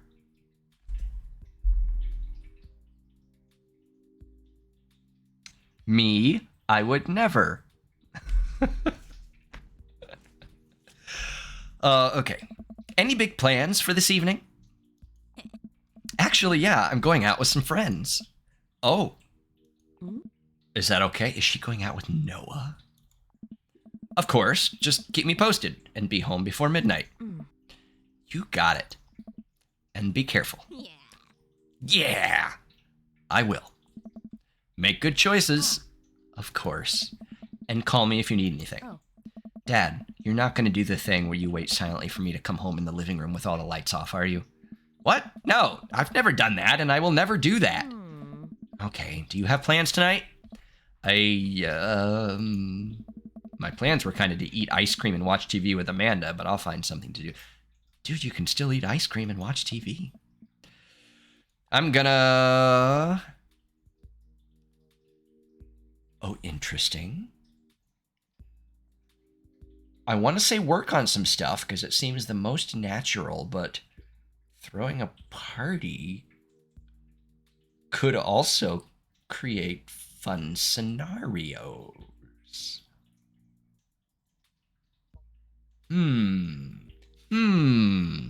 Work on some stuff or throw a party? Do we want to be realistic or do we want to be crazy? Okay, well, I'm seeing lots of people in chat say party.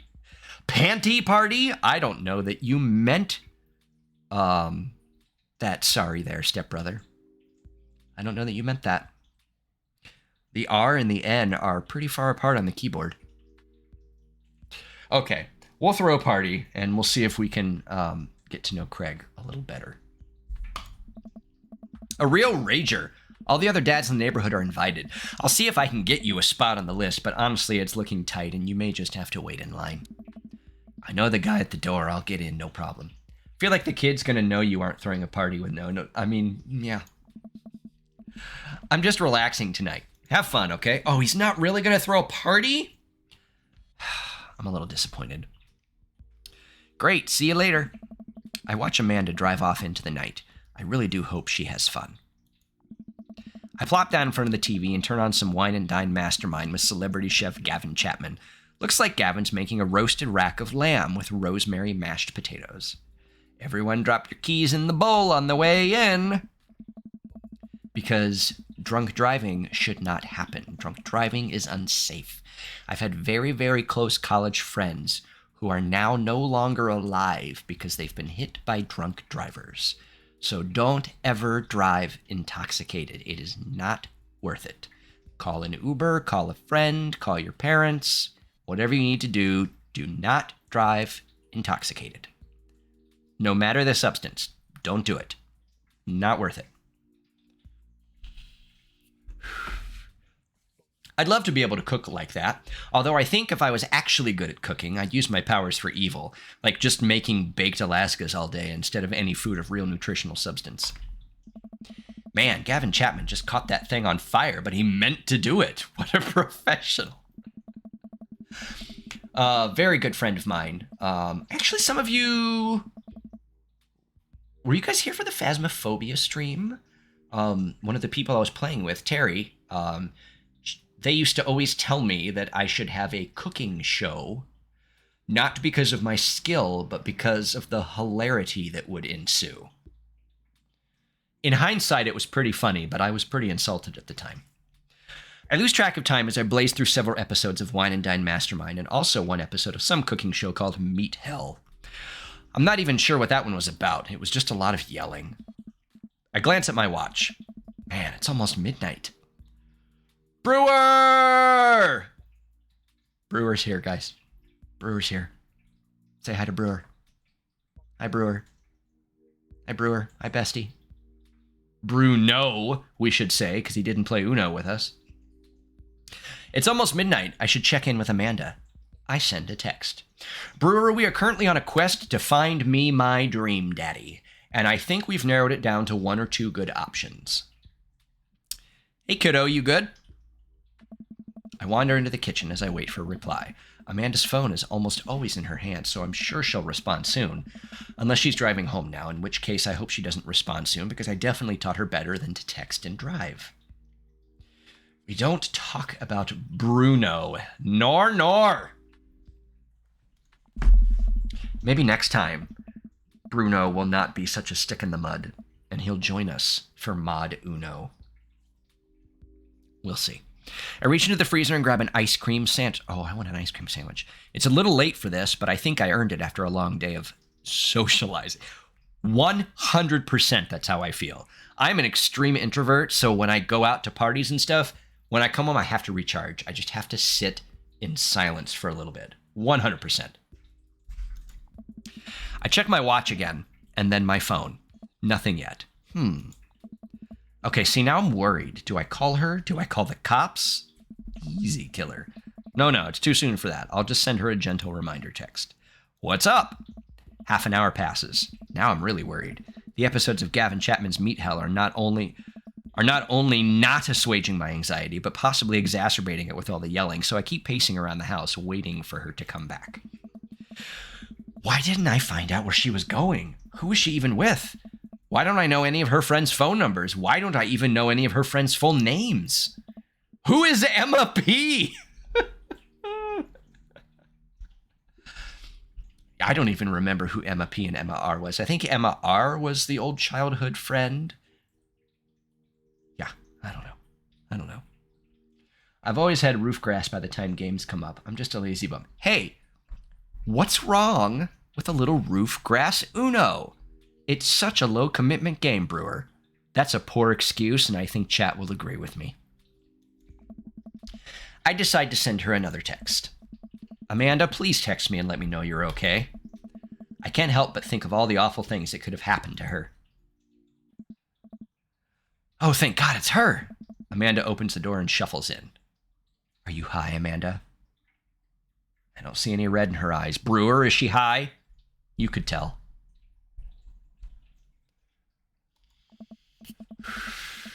Finally, she's back home. I'm glad she's okay. Sup? Sweetie, thank God you're safe. Yep. Where's my water? She's kind of squinty-eyed. But now that I know she's okay, I'm really mad. Why didn't you answer my texts? Amanda pulls her phone out of her pocket. Oh, whoops. Guess I didn't see those. She starts to walk to her room. I don't see any hickeys on her neck. Amanda Ann Ussy.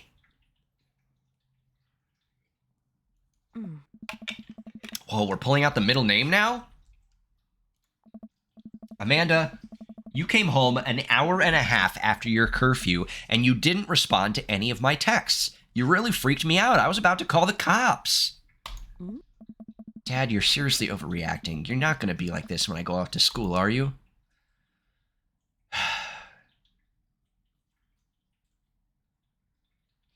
I'm conflicted, because he does have a right to be concerned because he is her father.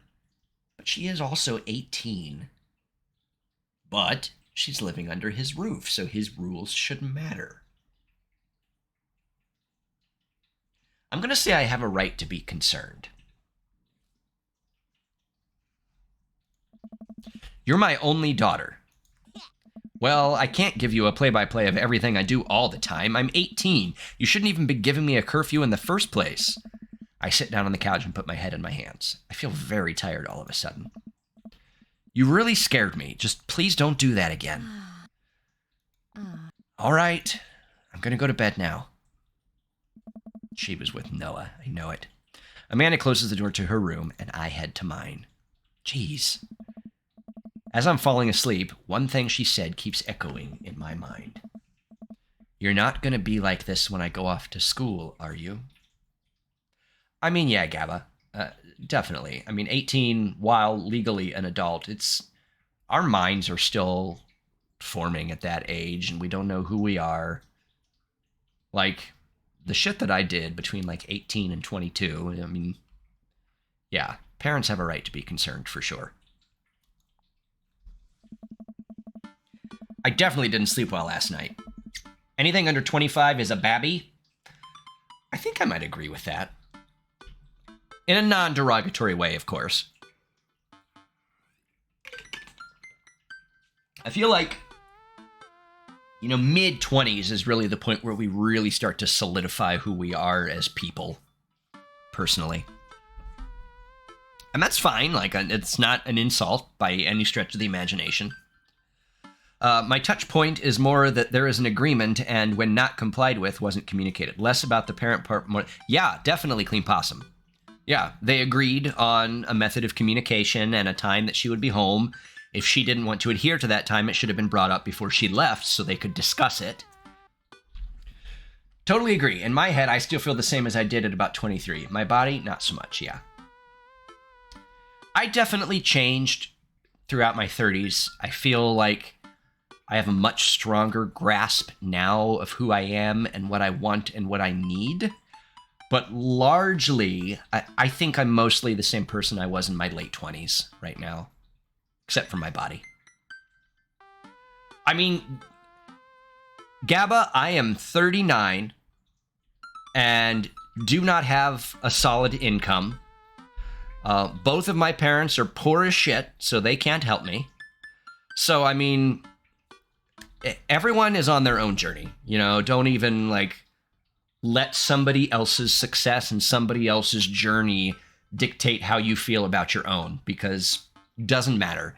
As long as you eventually get where you're going, it doesn't matter when it happens. Nobody ever figures anything out. We're all just winging it. There's no such thing as, 100%.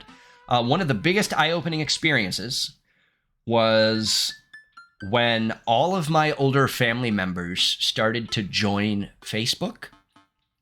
And I was looking at their posts and their comments to each other, and I was thinking, man, they're acting like they're 16. And it just brought the realization that we never really grow up. You know, there's always that immature part of us. It never goes away. And these people in their 50s and 60s who I looked up to my whole life are no different than I am right now at the age of 39. I definitely didn't sleep well last night. I brew some strong coffee and make some scrambled eggs for Amanda as a peace offering. She eventually wanders into the kitchen. Hey, I thought about what you said last night. I should have texted you. I said I was going to do it, and I didn't. I honestly just didn't even think about it. I'm really sorry, Pops. I won't do it again. Apology. That's all it takes. Apologies just take all of the wind out of my anger sails. As long as I know that somebody who has done something that hurt me apologizes, that's all I want. GG easy. You know, that is the mature thing to do. Just say sorry. Too many people don't understand how to say sorry, and they'll dig their heels in and just say sorry. I'm sorry for reading you as my first message. That I don't think I forgive. Sorry. Well, okay, I should probably apologize as well. I'm sorry for freaking out on you. You're an adult now. I shouldn't have gotten so worked up. Write that down, Brewer. Team Ussy? Oh, no. Oh, no.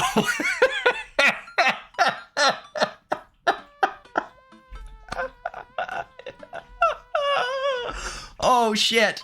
Oh, shit. Team Ussy. Jesus Christ. Oh, my God. Okay. The fruits of our labors and character creation are coming in full force right now. Oh, my God. Team Ussy. Maybe that'll be the first t-shirt I make for my merch store. We did it. Oh my God. Team Ussy. Yes, Toptim. Oh my God, my face hurts. Oh. Jesus. Amanda gives me a hug. Want some eggs? I'm making this my thing on Discord. Hold the line. Yes, Ice. Oh, wow. Ah, oh, Jesus. You know it. Sprinkle some cheese on them. Yes, girl. Yes. Already did. Bless you. Amanda scarfs down the eggs in the time it takes me to wash the pan. This is kind of making me want to order an omelet for IHOP for dinner. We need the egg nipple shirt with Team Ussy on it. Oh my God, Gabba. Oh my God. Do I have a suggestions channel in my Discord? I think I do, and I think that needs to go there so I don't forget, because my memory is horrible. We need the egg shirt with Team Ussy on the back. Oh my word.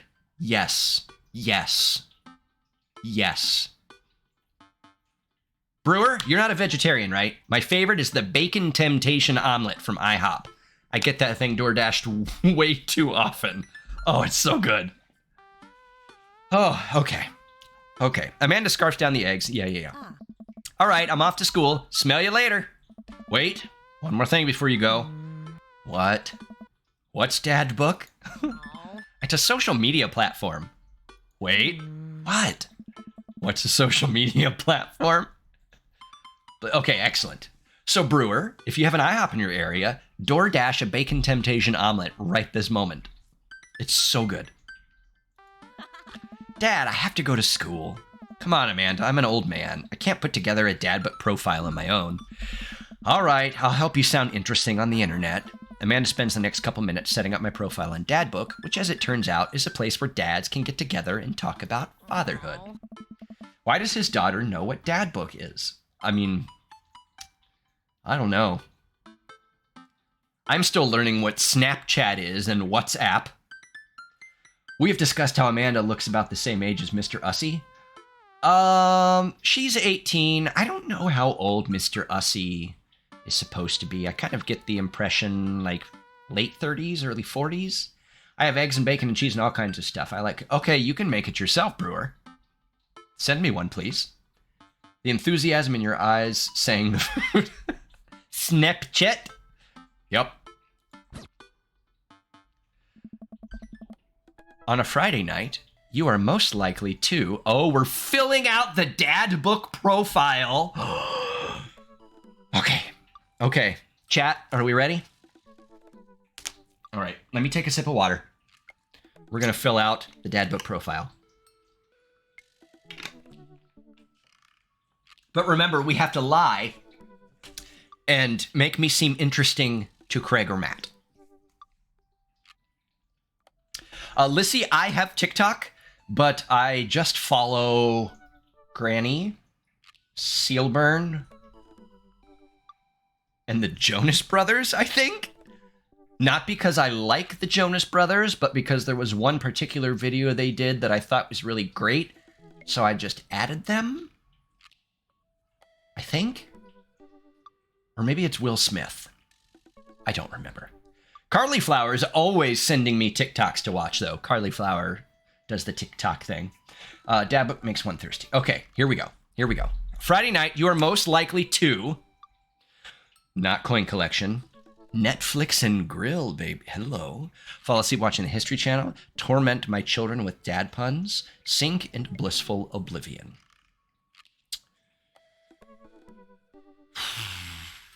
Do we still like RuPaul? I feel like RuPaul is incredibly problematic. Is this not the case? Talk to me. I'm not quite as in touch. I feel like Netflix and Grill might make Joseph interested, though. RuPaul is problematic, but is fun. Okay. Kind of like Wendy Williams. That was actually one of the reasons why Granny switched off of Native New Yorker to Anastasia is because she found out that there was a big chunk of the grandkids that were legitimately idolizing Wendy Williams. And Granny was like, no, we're making fun of her. She's a horrible person. Like, so many people just, like, thought we were, like, seriously, like, deifying her. But she's horrible. So, goodbye to her. I think the Anastasia song's better anyway. Torment my children with dad puns. Yes, Hoina, yes.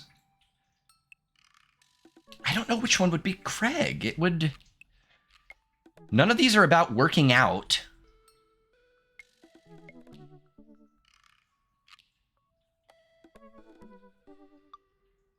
What do we think, chat? I don't want to mess up my chances with Craig here. I feel like Craig is either Torment Children or Netflix and Grill. Probably Torment Children.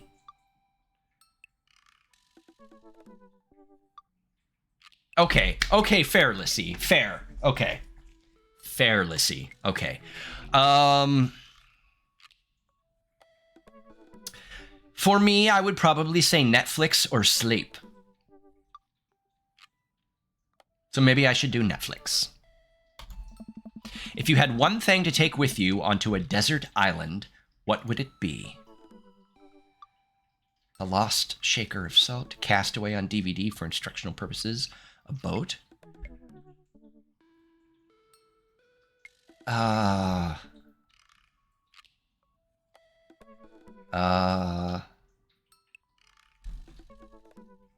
Okay, that's good to know, Lissy, because I feel like I'm making horrible decisions. I'm thinking about this way too much, chat. Because here I'm thinking, well, I can't have a DVD because I wouldn't have a TV or a DVD player. Jesus. I would say a boat, or I don't need anything.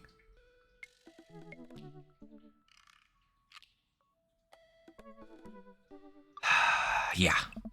What are your turn on? This is an 18 plus stream, but we're going to leave some of that. Oh, see, now I don't like tennis shoes with long white socks. A well-manicured lawn. I like strong dad arms. I like a well-manicured lawn. And I like being comfortable with crying.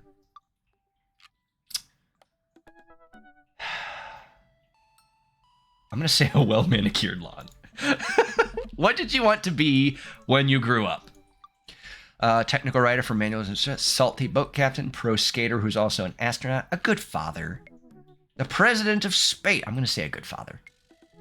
Give me an emotional daddy with strong arms. I can cry. Okay, yes. You get turned on by people cry. I mean, it's...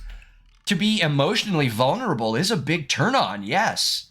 100% Carly Flower. Like, I don't get turned on while they're crying, but, like, knowing a guy is, like, emotionally available enough to let that out is a major turn on. Jonathan! Welcome in. Say hello to Jonathan, everyone. It's so good to have you here.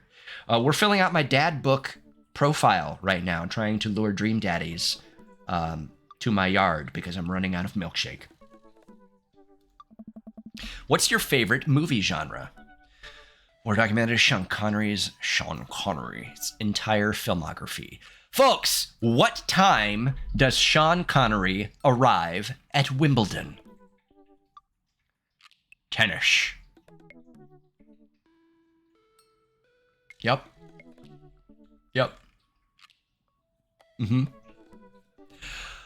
Sean Connery's entire filmography, anything on Laserdisc, rip.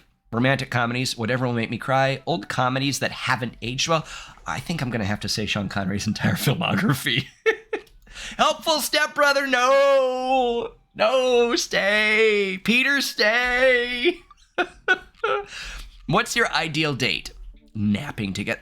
You know, I do like napping together. Doing a 1,000-piece puzzle, eating a healthy dinner at 4 p.m., trying to geocache but getting hopelessly lost.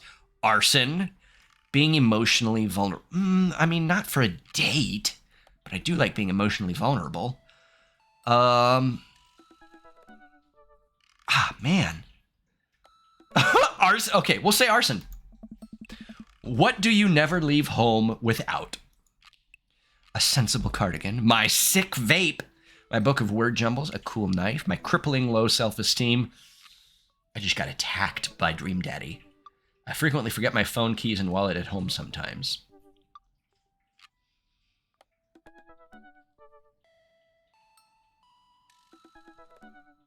Chat. These are kind of hard. Low self-esteem. I spend a lot of time thinking about conspiracy theories, how proud I am of my child, potential ends of the world, if I'll ever be able to love myself as much as I love my grill, where or when I can next get a cup of coffee, lawnmower modifications.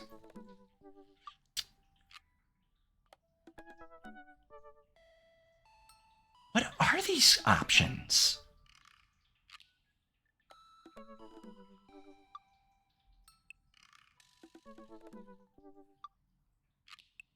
I'm not that into conspiracy theories. Some of them are fun to think about, but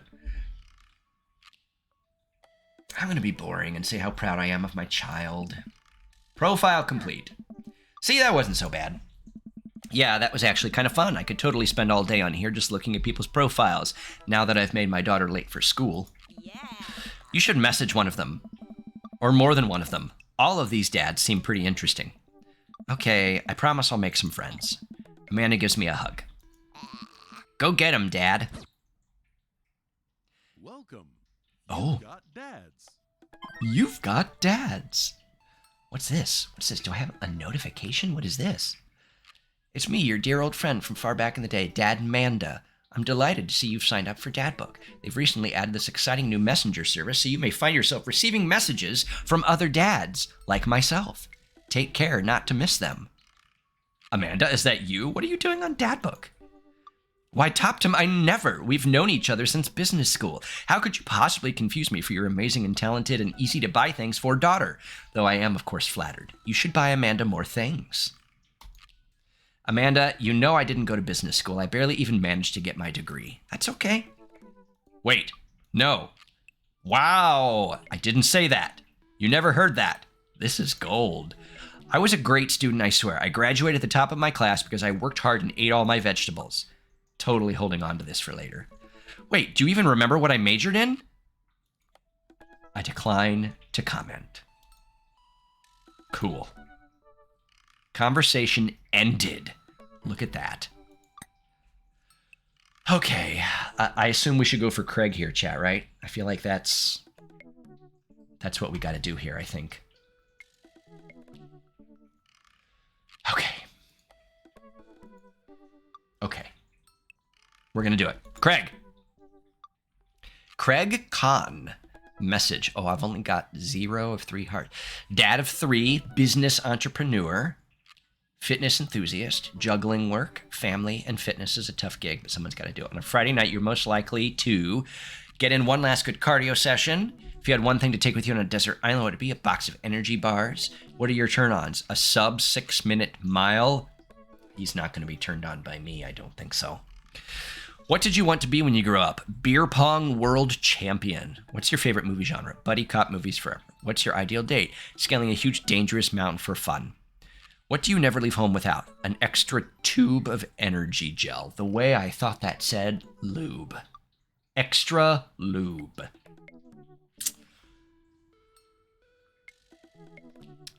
I spent a lot of time thinking about my mile time used to be so good. What happened? Have I peaked? Okay. Okay. Message. Let's message Craig. Make sure to sweep under your tent so you don't sleep on rocks. He strikes me as like a CrossFit guy that would be utterly exhausting. Yes. Yes. But. His butt. I wonder what Craig's up to today. We don't have to be the same. If he's fine with differing personalities, I can live with that. It's okay to have your own interests. I navigate to Craig's Dadbook page and type out a message. Okay, I was going to say, do I get to write this message? Hey, bro, or should I say neighbor? Let's catch up like old times. A couple moments pass before I hear a ding on the computer. It's a message from Craig. That was quick.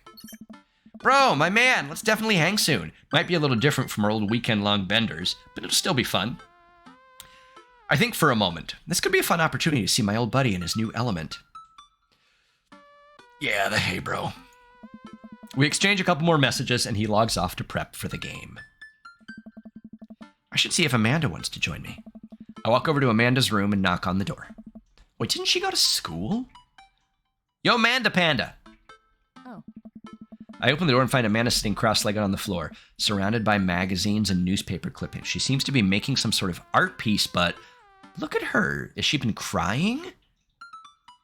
Oh, no. Come here. Come here. Come here. Her eyes are a little puffy, almost as if she'd been crying. Hey, are you all right? Oh, yeah, I'm fine. I just got sad because I realized that dogs are too often killed off in movies to elicit emotional reactions from the audience instead of being given the respect that they deserve. It's not right.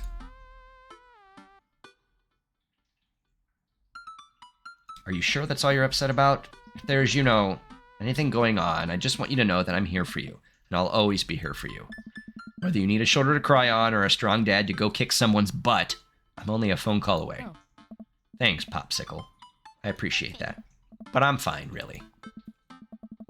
I'm unconvinced, but I'll stop badgering her about it. I'm sure she'll tell me when she's ready. What you working on? Collage for class. We're supposed to make a piece that represents our goals for the future. I take a closer look at her collage. That's a lot of dogs. Mm-hmm. It's mostly dogs, yeah. Did you need something? Craig invited us to a softball game. Want to go? Remember that one time you signed me up for softball and you bought me all the gear and then you took me to the first game and then someone hit a ball toward me and I just ran off the field crying? And then you hid in the dugout and would scream if I tried to pick you up, yes. I I was afraid of baseballs. I thought you were a gigantic sentient softball. So does that mean you don't want to go? Amanda gets up and looks me dead in the eye, determined. I'm finally ready to face my fears head on. Let's do this. That's it, honey. Let's go to this softball game. Amanda and I make the short drive out to the local softball field for a kids' softball game. It's pretty packed. We clamber up the bleachers and take our seats on the top row. I don't see Craig anywhere. Face your fears, kids. Unless you're afraid of cocaine. Stay afraid of cocaine. When do the kids start crying or running off the field? You know that your relationship with softball is different from everyone else's relationship with softball, right?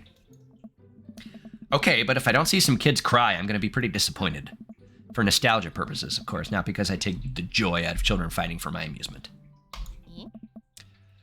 I, Baby Chips, have a very intense fear of drowning, dying alone, and having never accomplished anything worthwhile in my life.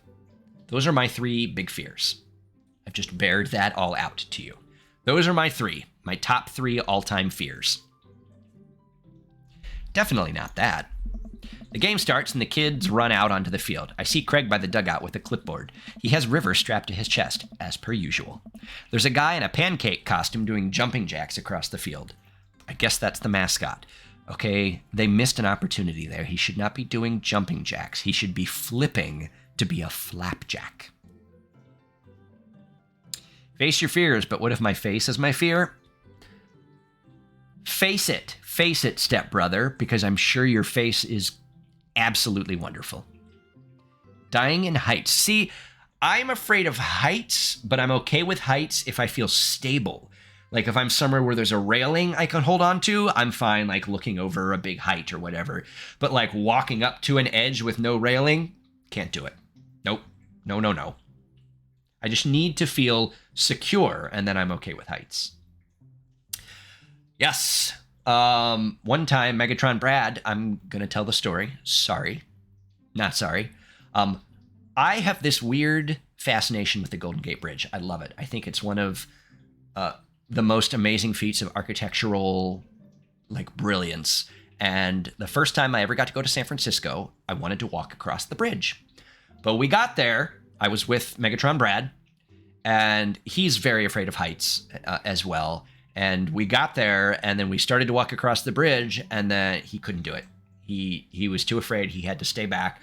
So I walked halfway across the bridge by myself, and then turned around and walked the other half back because he would not do that. So yeah, like bridges for some people, that's an interesting fear that I don't understand, but I don't have to understand other people's fears. People fear what they fear. The big tower in Chicago with the glass floors. And I've done that. I used to live in Chicago, Lissy. I lived there for 7 years. When I first moved there, they didn't have the glass floor thing yet. Also, fuck anyone who calls it the Willis Tower. It will always be the Sears Tower. Am I right, Carly Flower? Sears Tower is what it will always be. Fuck Mr. Willis, whoever he is. But I have gone up there since it was installed. I thought it was pretty cool. It was a little like, but it was a cool experience. Yeah, I love Chicago. It's my favorite city. Love it so much. It's like my home away from home. I dislike cockroaches a lot, but I can deal with them if I'm alone. I mean, I don't like spiders, but when I'm alone, I can handle it. Sorry to say I do kill them. Because I can't. I can't let them get close to me at all. I don't have it in me to like save them and take them outside. I can't get close to them. I just cannot. I think the glass floor and the there might be one in the Hancock building, but I think Carly Flower, correct me if I'm wrong. I know Carly Flower would definitely know, but they did add one to like the 103rd floor or something of the Sears Tower in the past few years, I believe. Or maybe sometime in the past 10 years, something like that. I'm okay with heights to an extent, but what stresses me out more is the thought of accidentally dropping something. Oh, from a height? Yeah. The Hancock building is also pretty large. The game starts, and the kids run out onto the field. I see Craig by the dugout with a clipboard. He has River strapped to his chest. Oh, we read this already. Reading the kids' brightly colored jerseys, I see that it's the Maple Bay Flapjacks. That's why it's a pancake. I was right. Against the Pinewood Ocelots. Go Flapjacks. Oh, man. Choke up on the bat, Miranda. Yeah, Miranda, square up. How much do you know about softball? Enough to know that the balls are relatively hard, despite their name, but yelling is fun. Give it a shot. It's cathartic.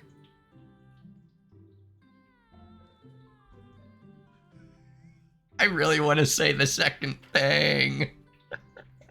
What's important is that you're having fun. Peter, I'm okay with heights, but I've learned I cannot do roller coasters, and like I learned the hard way. I love roller coasters, but I like the heights thing. I just need to feel safe. So like I love going to Disneyland and Universal Studios because those are very well-maintained parks. I always feel safe on the coasters, but I can't go to like small town amusement parks where the roller coasters feel rickety. Those terrify the hell out of me. I love roller coasters when I feel safe and secure. Space Mountain is one of my favorite coasters. There's one at Disneyland California Adventure. Used to be called California Screamin', but now it's the Incredicoaster, modeled after the Incredibles. That's also an amazing roller coaster. I love roller coasters. Yes, Brad, LA has a glass slide on the US Bank Tower. Yeah, there's like a glass slide on the outside of the tall building that like goes down to one of the lower floors. It looks so scary, but I would be tempted to try it. Yeah. What was that? Jay Miley, please let me know. Millie, thank you so much for the follow. I'm glad you're here. Thank you very much. Space Mountain is your favorite? It's so good.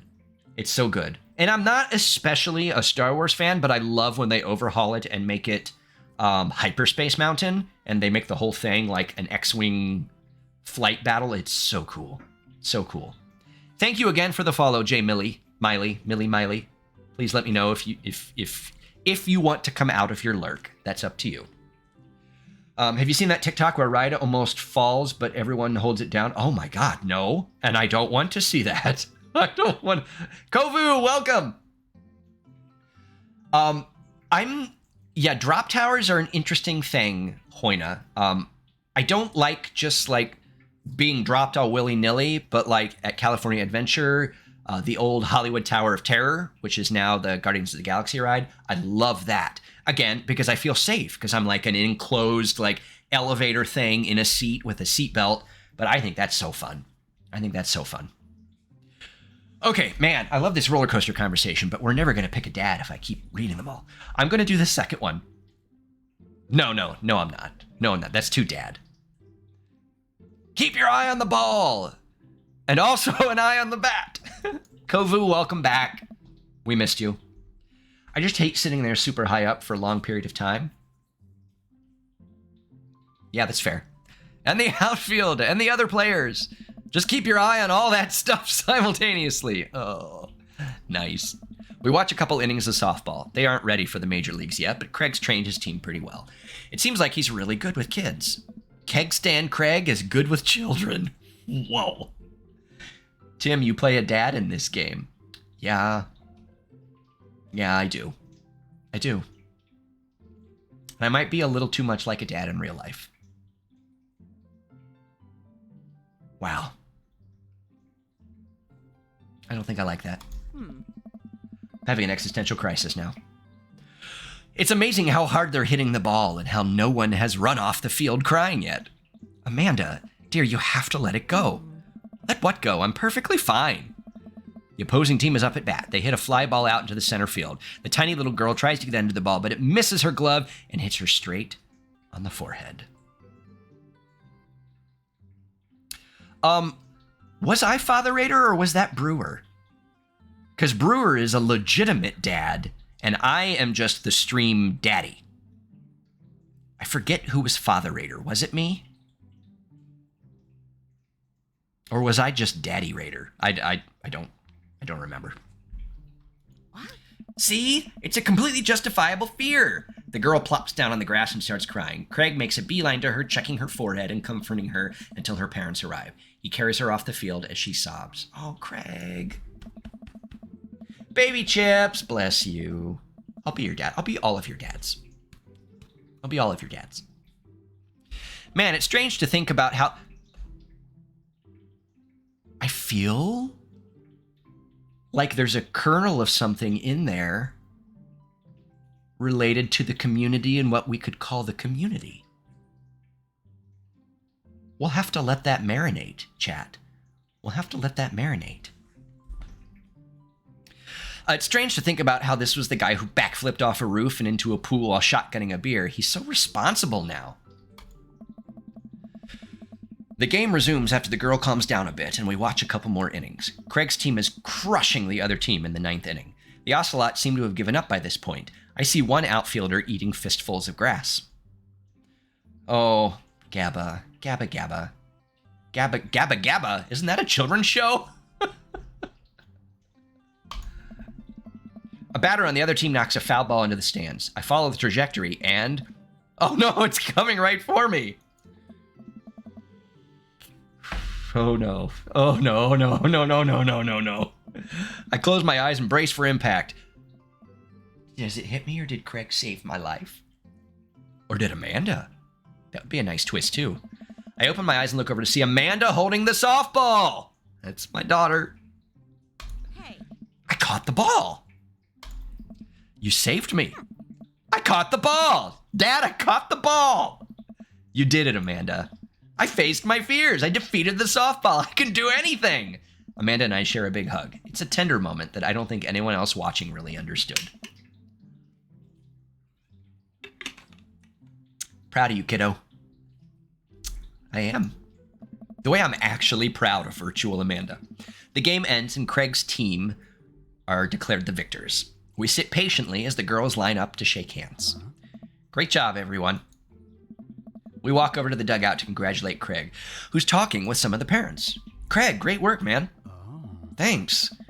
Oh, did you hear him? He went, oh. Oh. We've been working hard all season, and it's great to see it paying off. I'm so proud of all my girls. Speaking of which, have you met Briar and Hazel? I don't think we have. Look at them! Oh, they look like... Who's the girl from Lilo and Stitch? I forget her character's name. I know somebody here knows that answer. Hello! Hey, killer playing out there. Yeah, you guys rule. Oh, shit. It's Lilo. Fuck. Oh, God. Yes. Yes, it's Lilo. I was just testing you guys. I was just testing. Fuck. Oh my God. Oh my God. Oh my God. Do not clip that. Do not clip that. You guys rule. Thank you. You guys are twins, huh? So which one of you is the evil one? Hazel. ... Yeah, it's me. Good looking out. Do you guys ever pretend to be each other? Oh my God, I can't believe I did that. I don't have a twin, but I think if I did, I'd be doing that constantly. Yeah, I take all of her math tests, and I usually throw rocks at stuff, and when people get mad, I tell them I'm Briar. Oh, Gabba. What? We will talk about this later. I'm growing more attracted to Craig by the second. Toptim, bro, I just got a couple more things to clean up, then we can hang. Sounds good. Just then, one of the moms jumps into the conversation. Not so fast. We have to celebrate our win, Craig. I'm taking the whole team to get pizza. Oh, I don't know if I can. Nonsense. The girls won. What sort of celebration could we have without our fearless leader? She lays her hand on his shoulder and gives me goo-goo eyes. Man, this mom is laying it on thick. This mom, Janet, is a cockblock. Damn it, Janet. Janet? Amanda and I share a look. All right. Is it cool if my bro comes along? The mom looks slightly put out, but covers it up with a smile. Of course. Where are we going? Thirsty's Pizza? What? What?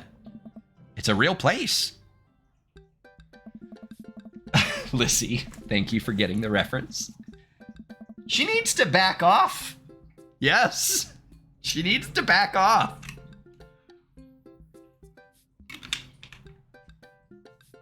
An endless stream of girls clad in softball gear pile out of a minivan and into a local pizza buffet, which is actually called Thirsty's Pizza. Amanda and I trail behind them with Craig. The road was long, but I ran it. Reminds me of all the awful pizza we put into our bodies back in the day. Remember how we used to just fold whole pies in half and then put taco fillings inside? I mean, sometimes I still fold my slices in half. Ah, pizzacos. I could never forget. How did we survive college? You know, they just have like this history already. I love it. It's like such a great story, like friends from your past reuniting in adulthood and realizing there was a spark there. That's a great story. Craig. Craig is my choice. Let's not feck it up. Our bodies were younger back then, more elastic, more able to handle the toxic waste we put inside of us. The good old days. The kids run around, playing arcade games and eating greasy food. Amanda and I jump on a couple slices of mediocre pizza. Hey, give me a pizza that. Oh, Craig, stop. Hey. No, absolutely not. I'm just kidding. I'm strictly eating salad here. Oh, Craig, come on, honey.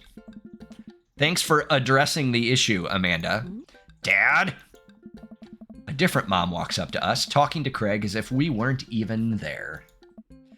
Craig, thank you so much for looking after our kids. My daughter tells me every day about how great you are. Martha! Back off! Oh, I'm happy to look after them. It definitely helps that I have kids of my own. It's been so hard since Daniel left. I'm glad to know that my children have a strong male role model in their lives. These housewives. Amanda and I look at each other again. Craig gets it from all angles, huh? Craig smiles sheepishly.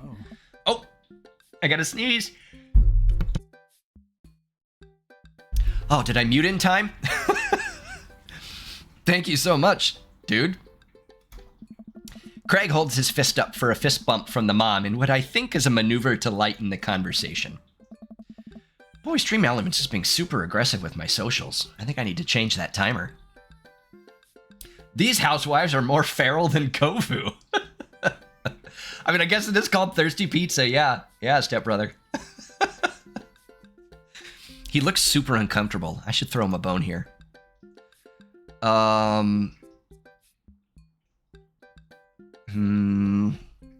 Tag team with Amanda. Amanda's a pretty good buddy. We'll do that. I give Amanda another knowing look, and she hits me back with a nod. She understands. Amanda puts a hand to her stomach and looks at me with puppy dog eyes. Dad, I don't feel so good. I think I ate too much pizza. Oh no, sweetie. You're not going to projectile vomit everywhere, are you? Yeah, I think I'm going to projectile vomit everywhere right now. The words projectile vomit and right now usually seem to get everyone to clear out, but Martha's not budging. Back it up, Martha. You're in the splash zone. I drank a lot of orange juice this morning, and it's feeling pretty acidic. You'll be fine. Amanda shoots me a worried look. This con is going sideways. I should have known that a mom of all people would know the fake puke scam. Ah, well, I guess it went away, and I'm fine now, and nothing's wrong. She turns her back to me to talk to Craig. So I'm taking Hazel and Briar tonight for the sleepover? Yep, they're pretty excited about it. You'll keep them out of trouble, right? Oh, of course, but I could always use help watching after everyone tonight, if you're not doing anything. Wow, this lady is really going for the gold. Ha! It'll actually be nice to have a night to myself and River, but thanks for the invite. Martha, you might want to grab your child. She's stuffing pizza into a coin slot. Martha angrily turns her attention toward her daughter. Tiffany! Not another arcade machine, I swear, if we have to buy it! Martha storms off towards her kid. She seems nice. Yeah, the team is one big weird family. Takes all sorts, right? Tiffany, don't eat the tokens! I don't know why I'm shaking my finger in the air. That must be Martha. Goodbye, Martha. Tiffany's a stellar hitter. Phew, I finally think I have time to talk to Craig now. Man, you're a busy guy, huh? Nice. Only on days like today, I hope. Dad! Oh. Hey, girls. Martha Stewart. Dad, can you help us beat our record on DDR? We told Ariana's dad that you could destroy him on the dance mat. Please help. Oh, man. Girls, you know I don't have my jukes anymore. But Dad... Craig looks at me like a hurt puppy. Oh. Sorry, dudes. Duty calls. I promise we'll catch up in a bit. It's all good, buddy. Craig runs off with his daughters, and I'm left alone with mine. Man, I was really hoping to hang out with Craig more today, but it seems like he's getting dragged in every direction. It definitely wasn't like this in college. I feel like we might be a third wheel here. There's worse places than an arcade to be left to your own devices. You're right. Want to drop some coin on pinball? You know it. Amanda and I pull up to a machine that's feeling pretty hot and get to work. I'm a little rusty, but the pinball wizard within me will never die. I pull out a decent score and then challenge Amanda to top mine. And immediately she gets multi-ball. Looks like she takes after her father. You're pretty good. Don't patronize me. Hey, I'm just trying to pay a compliment. Amanda shushes me. She's in her zen zone. She fights valiantly, racking up points by the millions. She's this close to beating my score, but I feel honored just being able to watch. You're friends with Craig, right? Janet? Janet from earlier walks up and leans on the pinball machine. Yeah, we went to college together. Please don't lean on my thing. Huh, that's so interesting. So do you know if he's, like, available? Oh, I honestly don't know if I can say. Seriously, you're gonna make it tilt. Because it seems like so much work to watch after his kids. Like, don't you think it would be great if he... Lady, I swear to God... All of a sudden, a buzzer sounds and the game is over. Janet made the pinball machine tilt. Damn it, Janet. Whoa. You stone harpy! What? I said I have to go over there now and put some pizza in my mouth so I don't say anything that'll hurt your feelings. Amanda. Bro! What's going on? Now's our chance. If we don't get out of here now, we're stuck for the rest of the night. Let's go! Let's go! I wrangle Amanda and say some quick goodbyes with Craig. We head out of the pizza place. Finally. Amanda promises that she'll keep the couch warm for me and heads home. This is it. This is it, chat. This is it. Thank you, Craig. I'm trying to add a little spice to the dreamiest of the daddies. Hope you don't mind me bringing you back here, bro. Okay. Quenched my thirst for now. Everyone be cool. Be cool. I am not cool. I have no chill. Hope you don't mind me bringing you back here, bro. Not at all, dude. It's good to finally get you all to myself for a second. Okay. River burps. Well, almost all to myself. Hold up. Craig walks over to the trunk of his car and pulls out 2 gloves and a softball. Up for some catch? Who's pitching and who's catching, Craig? Back massages? This might be less catch and more you throwing the ball and me running after it, but sure. We stand in the middle of the empty baseball diamond and start tossing the ball back and forth. What if the ball hits the baby? I mean, I have faith that Craig is talented enough at sports to not let the ball hit the baby. If I had the baby, however,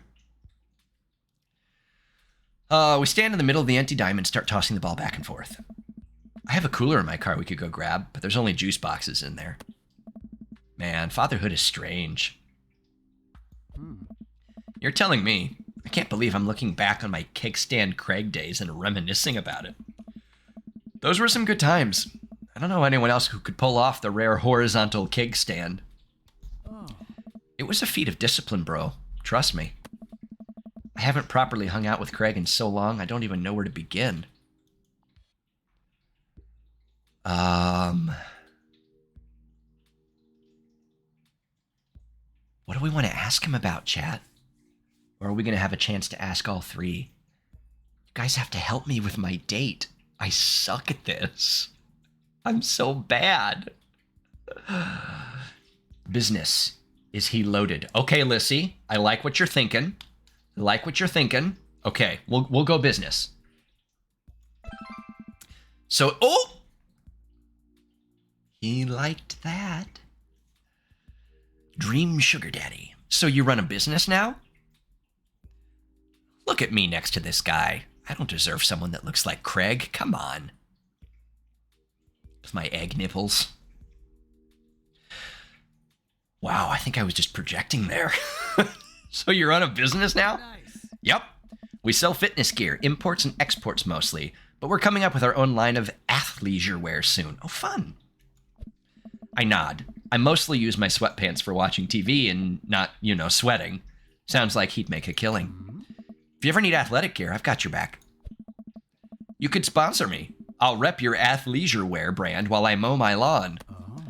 That is the glamorous lifestyle we're catering to, yes.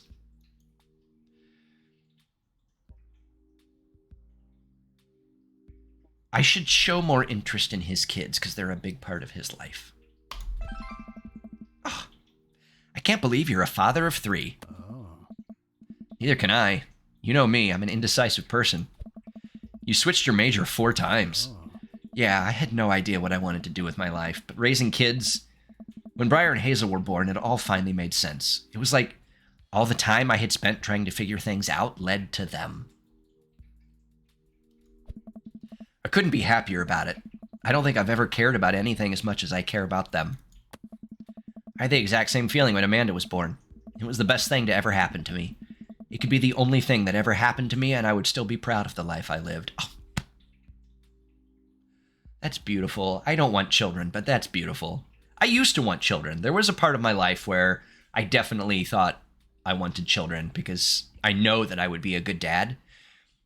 But I just really started to think about it. And once you have children, that becomes your life focus. And there's still so much more I wanted to accomplish for me that I just am not sure I'll ever get to that point where I'm ready to stop only thinking about myself and having to channel all of that into caring for other human beings.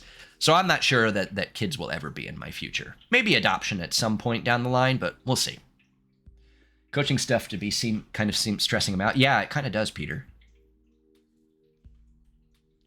Luckily, I have a niece and a nephew. I have 2 nephews. I mean, we don't... I'm not necessarily the gay uncle, but I mean, they love me. They're excited to get to talk to me on video chat and stuff when I call my brother. Christian and Connor are their names. Chris is at the age now where he just got his first cell phone, so he wanted to text Uncle Tim. And so now I've got his number in my phone. He's always talking to me about PlayStation games and things like that. So it's kind of fun. But I have kind of a strained relationship with my brother a bit, I think. Well, I mean, whatever. We can talk about that another time or we'll never get back to this game. I had the exact same feeling when Amanda was born. Oh, yeah, we did that. I always consider foster care as well because I'm in the no kids boat similarly. Yeah. Ask about coaching softball. So is softball coach the life you wanted, or was it the life that was thrust upon you? Ha! I'll admit that I was hesitant at first. Briar and Hazel had so much energy that we just had to get them into sports, but no one was there to run the team. It's kind of similar to what happened to me and my brother and my dad. I was in a baseball family for sure. My dad was a manager and a coach, and my brother and I both played baseball. I didn't play as long as they both did, but then my brother went on to go to umpire school and become an umpire. My sis and I aren't super close, but yeah, later.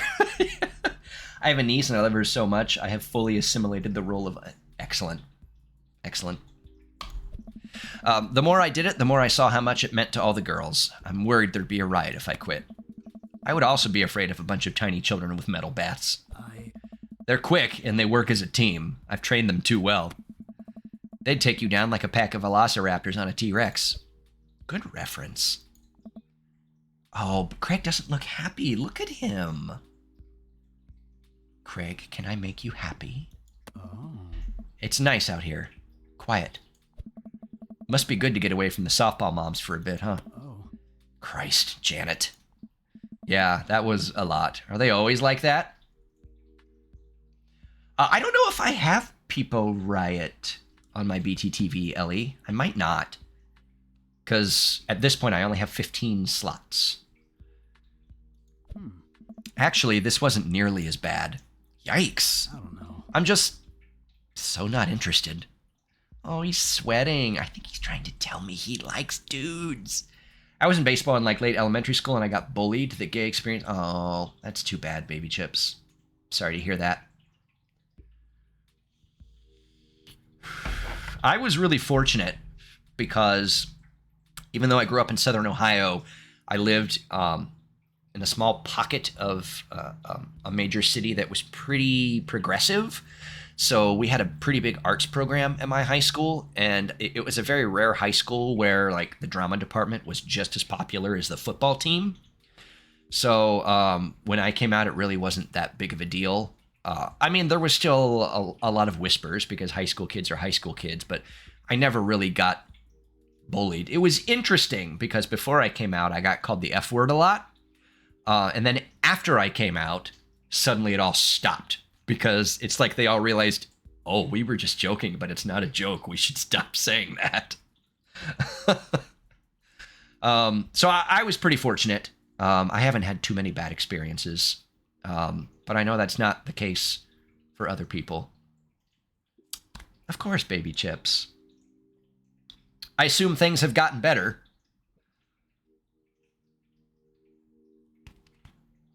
Bullies, man.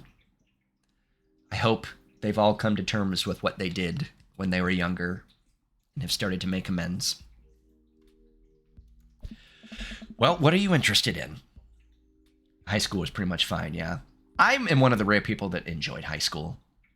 I liked high school a lot. Oh. Well, peace and quiet.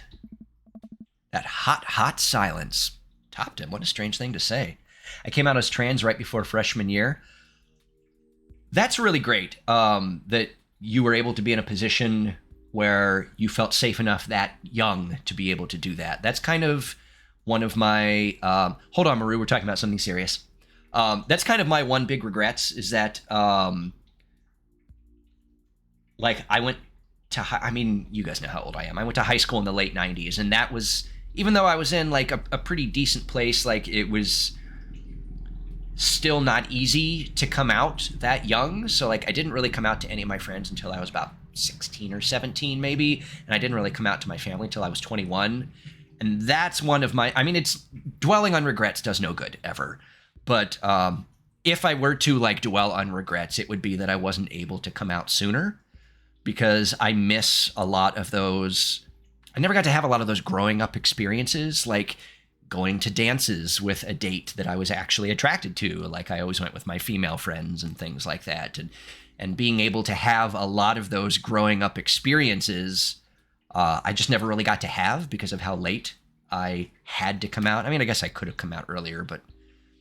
So that's really great that you were in a position where you felt safe enough to do that right before freshman year. That's amazing. Parents have been really accepting of LGBT folks. That's wonderful. That's amazing. I got lucky with my parents as well. Maru, why is daddy looking for why can't two daddies be together? Maru, What's wrong with that? That sounds pretty hot to me. I don't know about the rest of chat.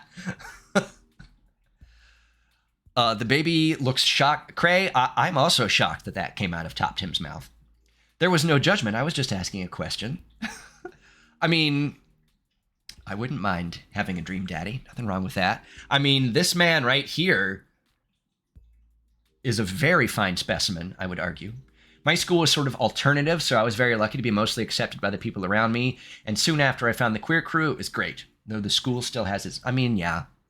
It's all about finding that group, that clique, that family. It really is. The other like challenging thing about being queer is, and this is something that a lot of people don't think about, even members of the queer community, is that no matter where you go, no matter what city you live in, no matter where you move, every new job you get, you have to come out again. Because there's always, that one person who says, "Oh, Tim, are you married? What's your wife's name?" And then it's like, "No, husband." And so there's always just this level of constantly having to come out. It's never done. Hopefully we get to a point where it just doesn't matter. I think we're slowly getting there with the topics of gender identity and pronouns and things like that, where we'll just get to a point where we realize, don't assume. But we're not quite there yet. We're getting there, though. Anyway, sorry. I got strangely deep there. Maru, yes. This daddy would like a daddy as well. Daddy can mean so many different things. In this game, I think it literally means father, though. But that's fine. That's fine. It doesn't bother me. I think this father is quite handsome. That hot silence. My ultimate sexual fantasy is sleeping in on a Saturday. Okay, Craig. Tim, what do you mean? We always get strange. Yeah, it does happen a lot, doesn't it? But that's okay. I like that. That's the thing. Like, before I started streaming, one of my best friends was like, who do you want to be as a streamer? And like, what it kept coming back to is me. Like, I don't want to be a streamer who like pretends to be somebody else just to get views. Like, I want to share myself with you guys. And that's kind of what I'm trying to do here. Sometimes a little intoxicated, sometimes, share my life with you guys. But I'm enjoying myself. Like, I just want to be me here, sitting in this chair and having conversations with you guys. So that's what I'm doing. You're my dad, boogie woogie woogie. I like Craig's sexual fantasy here, sleeping in on a Saturday. That's my jam. Mm-hmm. But more seriously, I just can't get back into dating right now. I couldn't even if I wanted to. There's no time. Oh, Craig, don't say that. You're cutting me deep. Oh. And I feel so uncomfortable trying to introduce a stranger into my girls' lives. They've already been through so much. I can't put them through that. Do we know what happened to Craig's ex? I don't remember. My memory sucks. I feel like there was mention of a mother. The mother's still around, if I remember. My bestie at my job as a gay man was very upfront about his life. I think he said he's just too old to care anymore. He's in a poly relationship with 2 husbands and was like week 1 talking about how he used to work in Las Vegas as a drag impersonator. There you go. Was she dead, Brad? I felt like she was in the picture still and they shared custody. I might be way wrong, though. I've met a lot of people in the past 24 hours in this game. I think when they first met, he said something about her dying. Okay, that might be right. Buddy, I hear you. So, the moms can hit on me all they want, but the girls are my top priority.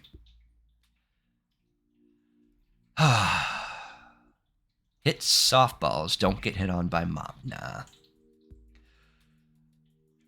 I'm going to say you're doing a great job. I want to encourage him. I'm checking the Google because I'm not... Okay, let me know, Cray. You might be right. Oh, he liked that.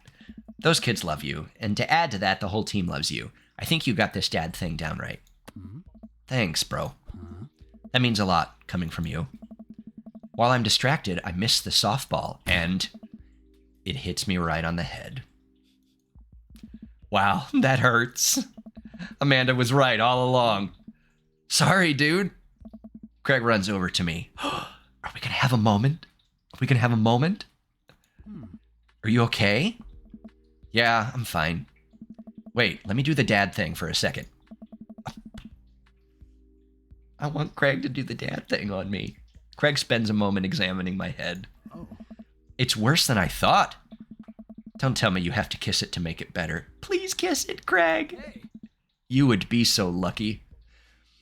Lassie, is your colleague Derek Barry? Nope. I'm just realizing how they are so similar, though.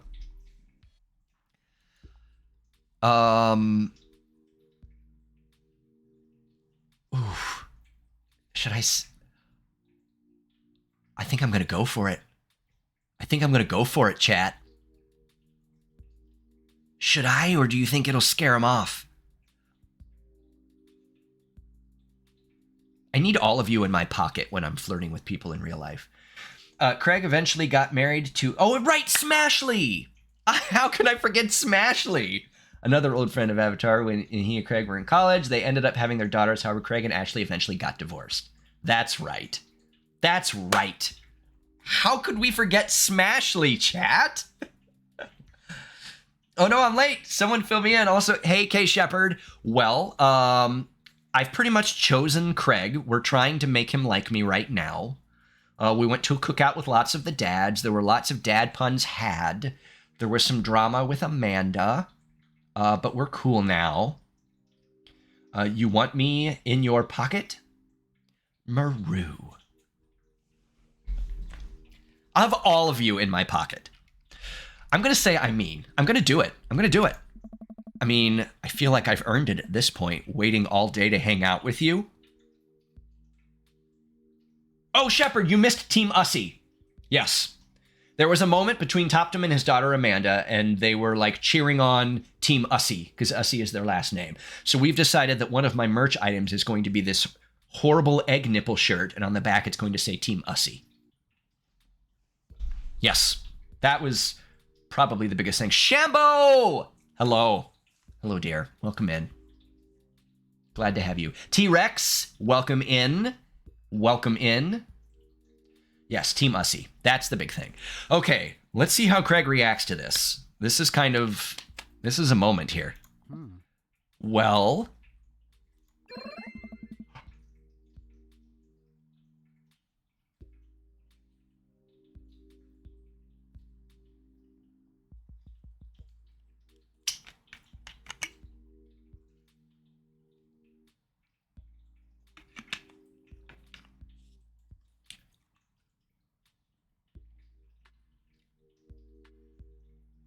We did it, chat.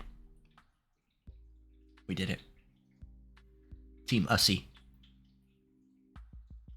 Craig leans in and kisses my forehead. Walk it off, champ. Are the lights on this softball field really hot, or is it just me? Also, happy to know Maru is sitting on Chussie cheering for Team Ussy.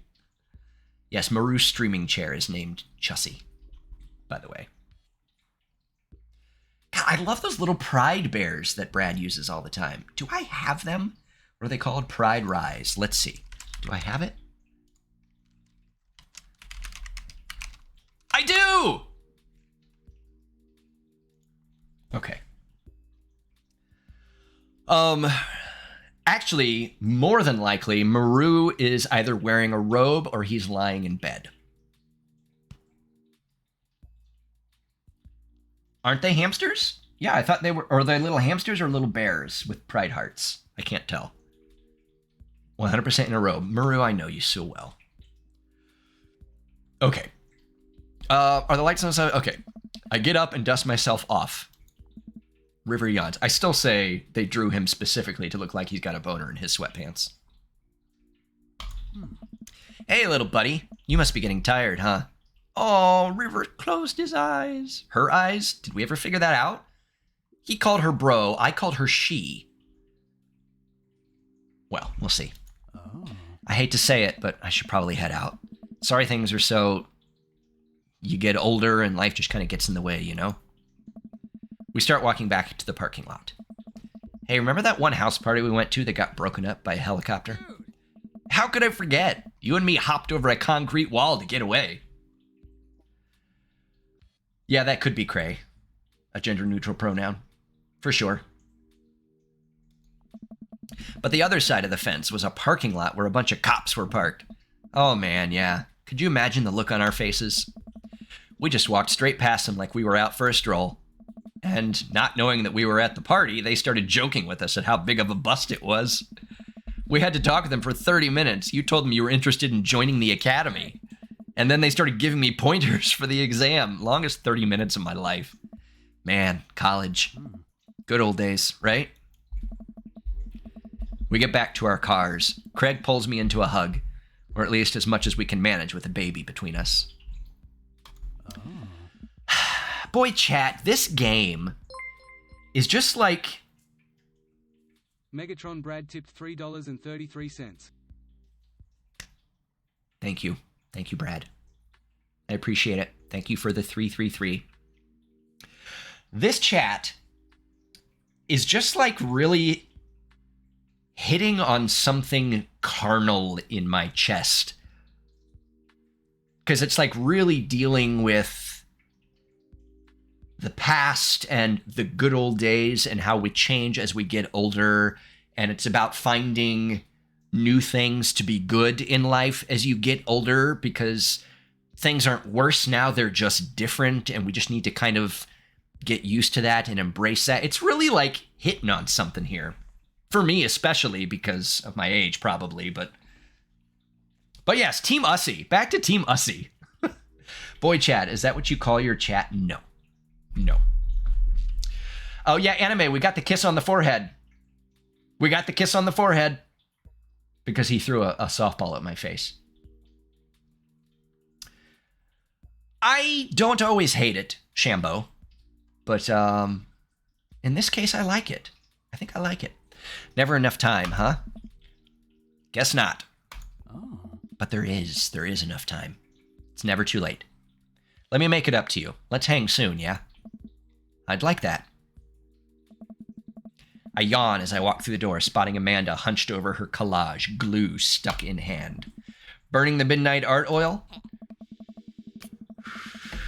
Figured I might do something productive between episodes of Shark Hunter lip sync battles. I want to watch these shows that they watch. And now we know Craig gets hit on by all the single moms and he hates it. My man watched some relationship drama movie tonight and it was too real.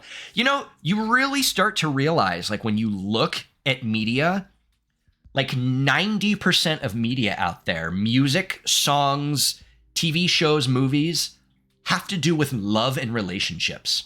And I just think there are so many more interesting stories to tell out there. Like, why is 90% of the radio songs about love and attraction? I don't know. That's why I love Queen so much. Like, their music is just, like, not always about that shit. It's just, like, crazy, you know? Anyway. And, like, in TV, storylines are always about attraction or relationships. And I feel like there are so many more interesting stories to tell. Anyway. Shark Hunter lip sync battles. I'd like to watch that show. I've been getting super deep tonight, chat. I'm sorry. Or maybe I'm not sorry. I don't know.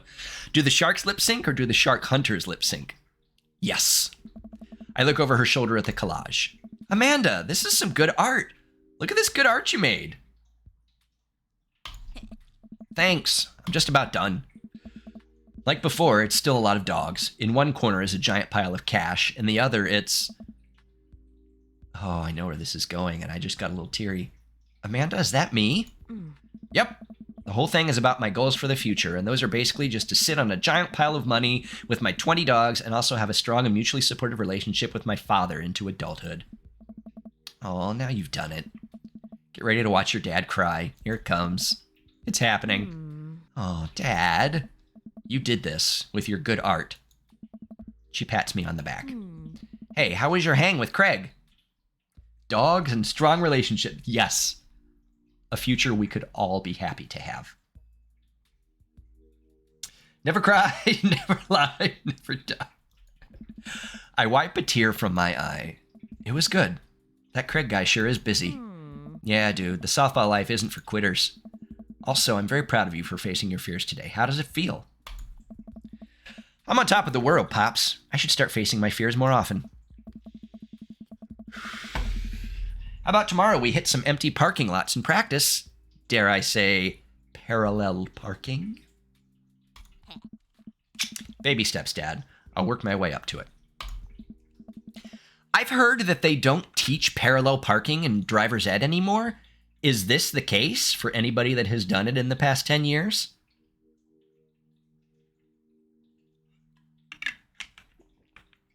It just sounds ridiculous to me. Do I need to share the secret of parallel parking with chat? Does Daddy Toptimus need to share parallel parking wisdom with the kids? It's a lot easier once you like really think of it in this simpler way, but it's not a guaranteed part of the test. Okay, so when you're parallel parking, you've got the cars parked. Okay, let me try to. Okay. So you've got a parked car at the curb. What you want to do, if the empty space that you want is behind, you never pull forward into an empty space. Never, ever. So it's here. If the space you want is behind, you pull up exactly even with that car. And then you start backing up at a 45-degree angle. And then once you get about halfway there, you start to straighten out the wheel. And then it should go right in. That's all it is. You get parallel with the car right up there, and then you back up with your wheel at a 45-degree angle, and then you straighten out the wheel, making sure not to hit that bumper in front of you. That's it. Back that ass up. Angles. It's all geometry. Okay. I'm going to hit the hay. Take care of late night television for me, all right? I'll let them know you said hey.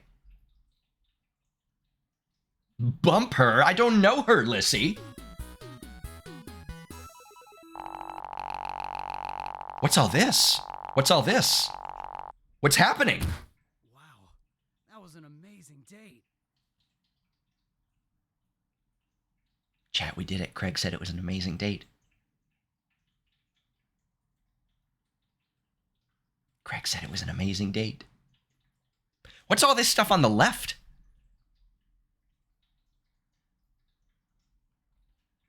The coach thing isn't very high. Total. Daddy points. Dad points. After my friend got her license, we went on a day trip, and she was so proud of her parallel park job, she had me take a picture to send her. That's great anime. Tony Ravioli! Welcome in. Woodworking. Ding! I need a little ding like Jeff Bootleg has when he winks. You guys know Jeff? Jeff's another fun queer streamer. If you don't know Jeff Bootleg, you should check him out as well. Them? Him? I'm not sure what his pronouns are. Their pronouns. I'm not sure. Jeff Bootleg, though. Wonderful, wonderful human being. He wants you to work his wood 75%. Well, yeah, he's a dad. He's tired. I understand. Woodworking, we haven't even worked the wood. Wait, Craig had twins? Yes, he has twins and the baby. The twins... Hazel and Briar, I think? Maybe? They are both on his softball team. So he's got the twins and baby River. Yeah, that's okay, though. Craig's hot. And that's all that matters, right, chat? Okay. Tony Ravioli, welcome in. It's glad to have you here. 6 more kids for a full softball team. Let's get to work. Get whatever job you want. Oh, okay. I think that might be where I wrap it up for tonight, because it's been almost 3 hours, and I do want to get dinner. I'm going to save. This is fun, chat. I hope you're enjoying this journey. I'm really enjoying kind of going through all of this with you guys and then having our little chats. Tony Ravioli, thank you so much for the follow. Thank you. Don't go away. I want to find somebody to raid. Yes, Ellie. I have a lot more that I want to do as well. I mean, probably Stepbrother. I think I need to do it. Sir Pancakes 88. Speaking of pancakes, I think I'm going to DoorDash some IHOP for dinner. Welcome in. Thank you for the follow, Sir Pancakes. Thank you so much. I'm glad you folks are all here. Let me... Boy, I am getting distracted. Let's go over to just chatting here. I'm okay. I was about to say something to you all, and then I choked on my own saliva. Okay. I'm glad you guys were here tonight. I do want to continue this. I'm not going to play it off stream. I'm going to wait and save this for stream only so you guys can join on the journey chat. Rip Tim, only Tom remains. Okay, let me see who we've got. You're going to hear Twitch for a brief second here. Maybe. Okay. Okay. Yes. Yes. We're going to go visit Luke Launcher. Are you folks aware of Luke Launcher? Luke Launcher is another member of the queer community. He's pretty fun. He's got a flute that he plays along to some of like the video game music that he's doing. Right now he is just chatting, but I think he might do... he was doing Dark Souls yesterday, I think, so he might be into that. But let's send you over to them because they're lots of fun. Once you go in and follow, you will become his boyfriend. No matter what gender you are, you will become his boyfriend, and he will probably blow you a kiss because he is a cutie. So, let's send you over there. Luke. Do I have to type the @ symbol? I'm such a noob streamer. Okay, let's see if this works. Folks, I will keep you posted on Discord about affiliate stuff. We're getting very, very close. I've almost completed all of the requirements, so I will be making an announcement there, I promise. It should be soon. In the meantime, thank you so much for being here. I'm so blessed that you guys have decided to spend your evenings with me lately. It's such a good time. I really enjoy having you here and talking with all of you. Let's go raid Luke and send the love. Wait a second.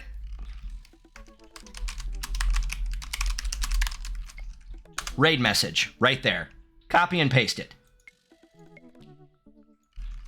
That'll be the raid message for now. And then we will raid Luke Launcher. Okay, here we go. Okay, such a great time tonight, folks. Thank you again so much. I will see you over in Luke's channel. Bye.